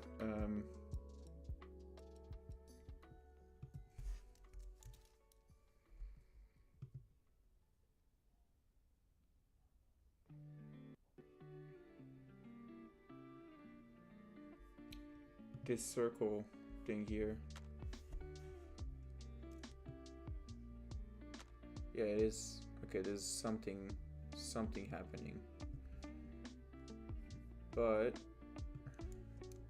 I'm gonna save it here, and now what's happening is on the side over there, because if we move the player screen position or the player screen offset position, player screen offset changes more than the player position. Oh no, it does.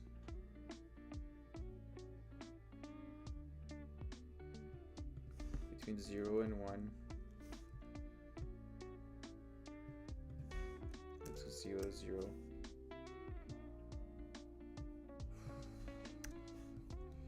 You know what? For now, we're just gonna leave it like that, and we'll see later.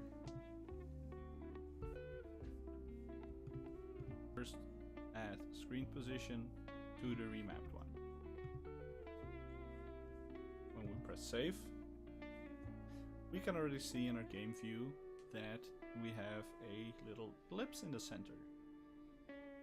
But it is a little bit stretched. We want it to be an actual circle instead of it being an ellipse. So let's change that in our ellipse width and height section. Let's add a vector one. We call it size. We also want to control this in code, so we need to change the reference to something recognizable. So underscore size. In order for us to actually get the correct width and size, we need to take into account the aspect ratio. So let's grab the camera. Alright, oh boy. I think I'm gonna end it here and take a break and fold the video tonight to try to learn how it works, so that tomorrow, because I'm coming back online tomorrow, so tomorrow I'll have a better idea of how it works, and hopefully we'll be able to make some more progress on this shader. And yeah, all right, so I shall shader is hard. Yeah, shader is, it's tough, and shader and joints, I mean everything, it's like Unity is nice, they gave us a bunch of stuff that we can use, but also did they? It's like those hinge joints is super hard to grasp too.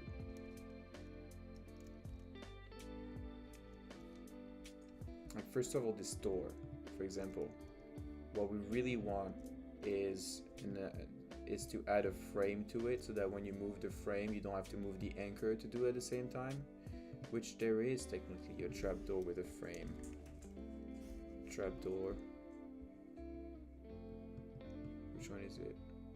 I think it's that one. Trapdoor dungeon 1. Yeah, it's that one.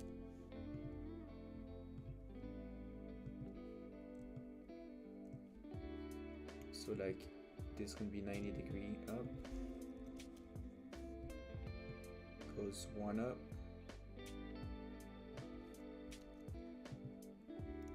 2 on the left. So we do a frame on that door basically. And then you remove this one. You add this door in here. You make it 0, 0, 0. You change the X slightly to be where you want it to be. Like 0.75. You should probably watch.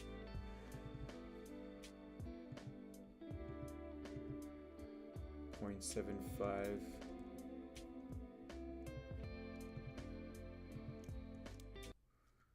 And then 0.123, 123. Alright, like that.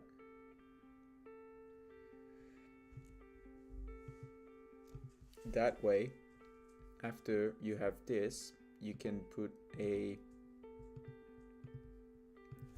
rigid body 2D. Nope, because this is out of habit. We don't do 2D anymore. Doesn't use gravity. You can make it kinematic if you don't want it to move. You take this.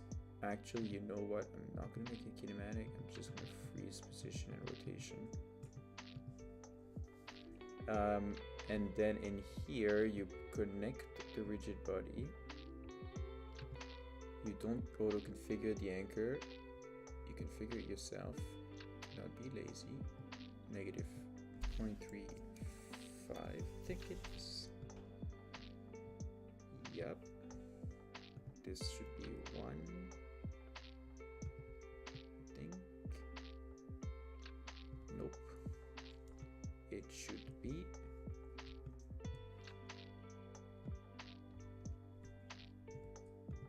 negative 1. Wait, what the hell is happening here? Wrong. Anchor, that's the one. Anchor is going to be 0. Now it's going to be 0, 0, 0. Then you're going to do auto configure anchor, just so you have a first start. And then you try to figure out where that arrow went.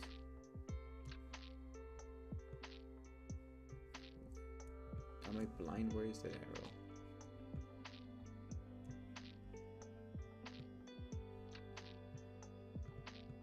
Oh, sorry. There it is. Okay. And then you try to find the right position for that arrow. You want it up here at 0. You want it here at 0. 0.733. 0.751. This one, I think it is.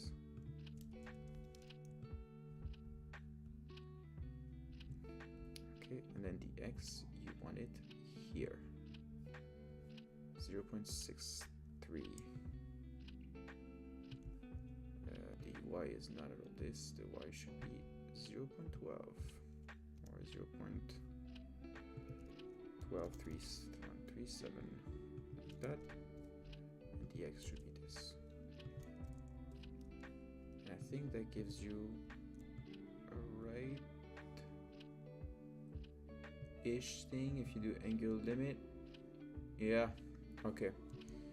Then once you have it like that, if you move it around back there, that should be able to work fine.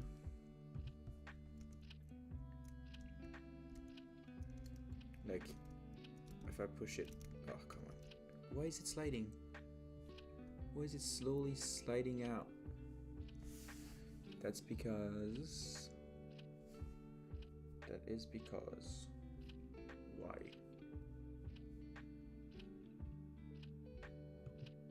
I think it's... You don't want to enable pre-processing.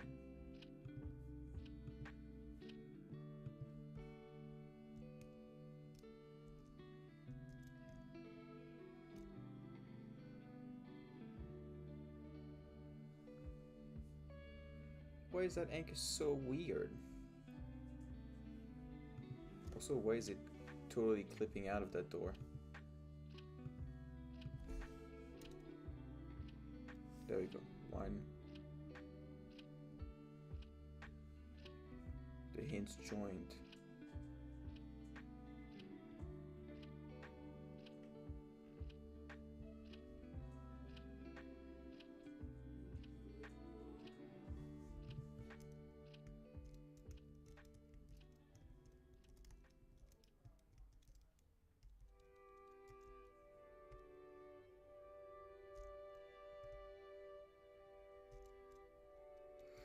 That was an issue I had before, and I totally forgot. I remembered to fix it. That's an interesting one though. I think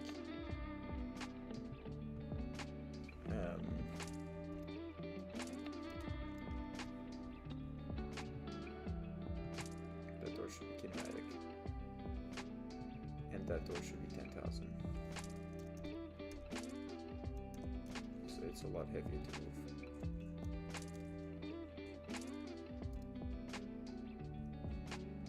Yeah, that's I think that's what it should do.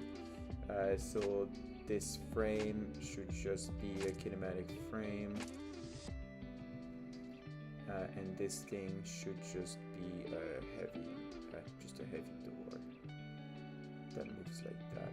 And I think when you do it like this, it should make it...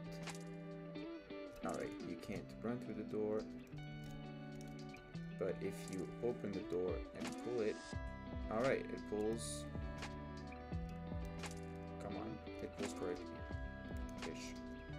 I still don't understand. I mean, I know that it's because of the, like how you do the joint acceleration thing.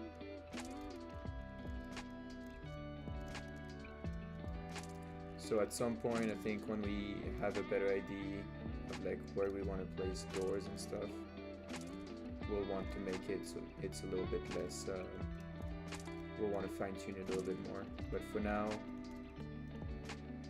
you can grab and open doors and then pass through the door. And you have frames so the door works fine. And here,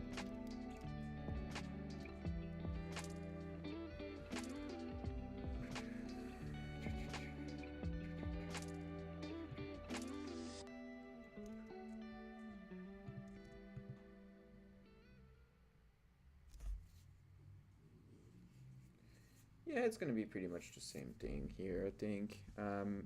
We'll just figure it out a little bit more after, once we have better ideas of like how everything works. But you can also do other levers. I don't know if you're still here, Thiago.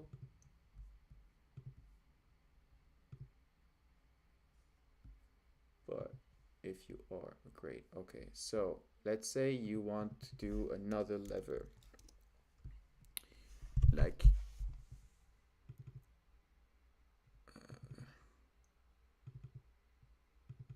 that's the one I used because it was big. But if you want to do this layer, for example, let's do lever 1. It's pretty much the exact same size. Huh? Boozy. My dog is ready to get out. But if you just leave it here, you find this handle here. All right, then it's the point that we want is we want to have, and if it doesn't feel good with levers, I think we should just do this as an animation, Like it's not that big a deal, but I think it's fine the way it is.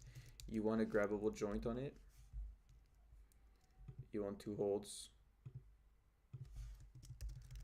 Hold 0, 1, hold 0, 2. That's where you want the hands to go. It's really not ready yet, but it will work for now. Just make us a one slightly to the left, one slightly to the right. Doesn't really matter which one. No constraints. The distant offset for this one is going to be probably 1.083.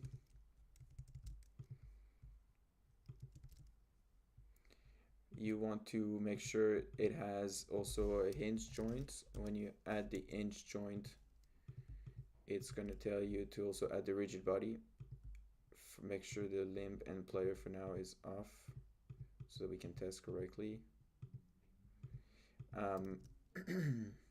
Doesn't use gravity.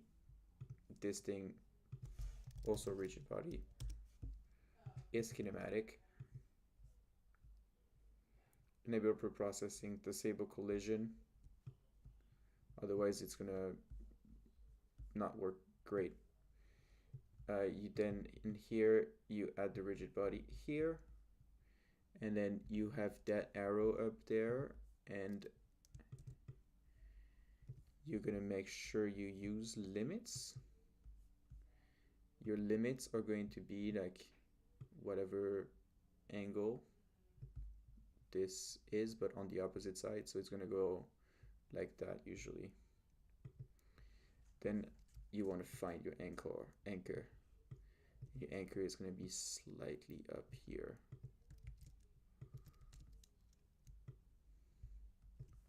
For both cases.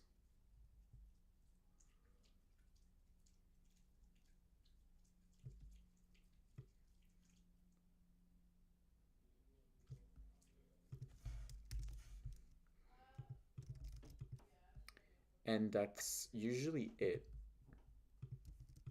Then you press play. If the lever doesn't start going bonkers, that's a good sign. You grab it. Oh wait, one thing you've got to do too that I keep forgetting, you make sure this is not a static prop, and you make sure at least this thing is on the prop layer. And then it should work. Yeah, so you grab it, and then why you can't move is because I forgot to make sure this was set. So you put like 0.5 here, 360 here, so you don't have a limit.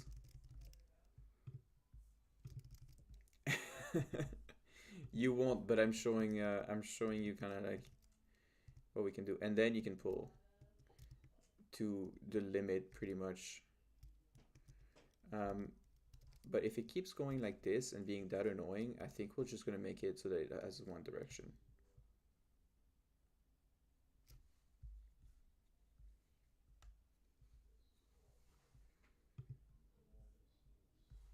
I'm not sure why pulling it ends up making it so like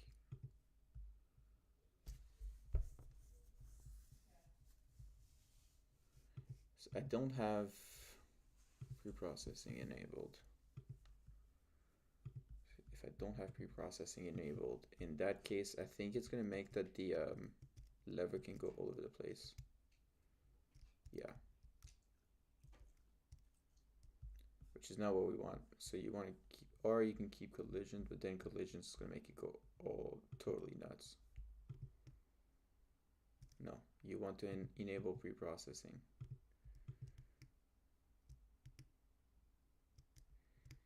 And then you don't know, but here I think the idea is that this thing here in the configurable joint, the hand connected mass should be like a lot higher, and that was it. Like we want a mass of 100 to make sure it follows us more loosely. And there we go. Fuck, that was it. And then you have a lever that can move.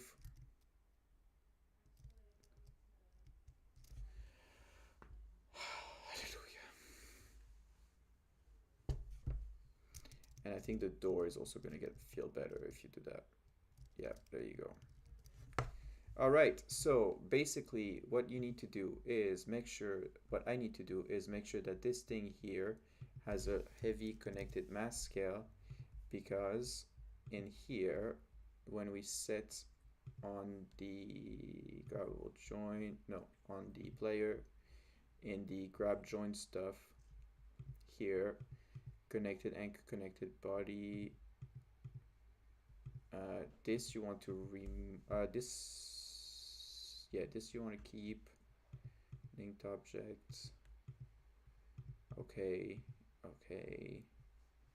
And hand join dot connected hand mass scale. That's fine, right?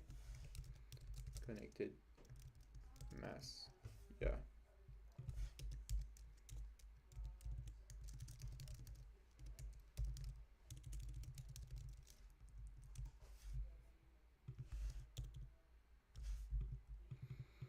All right, that's totally fine. You just do this, save this, take this,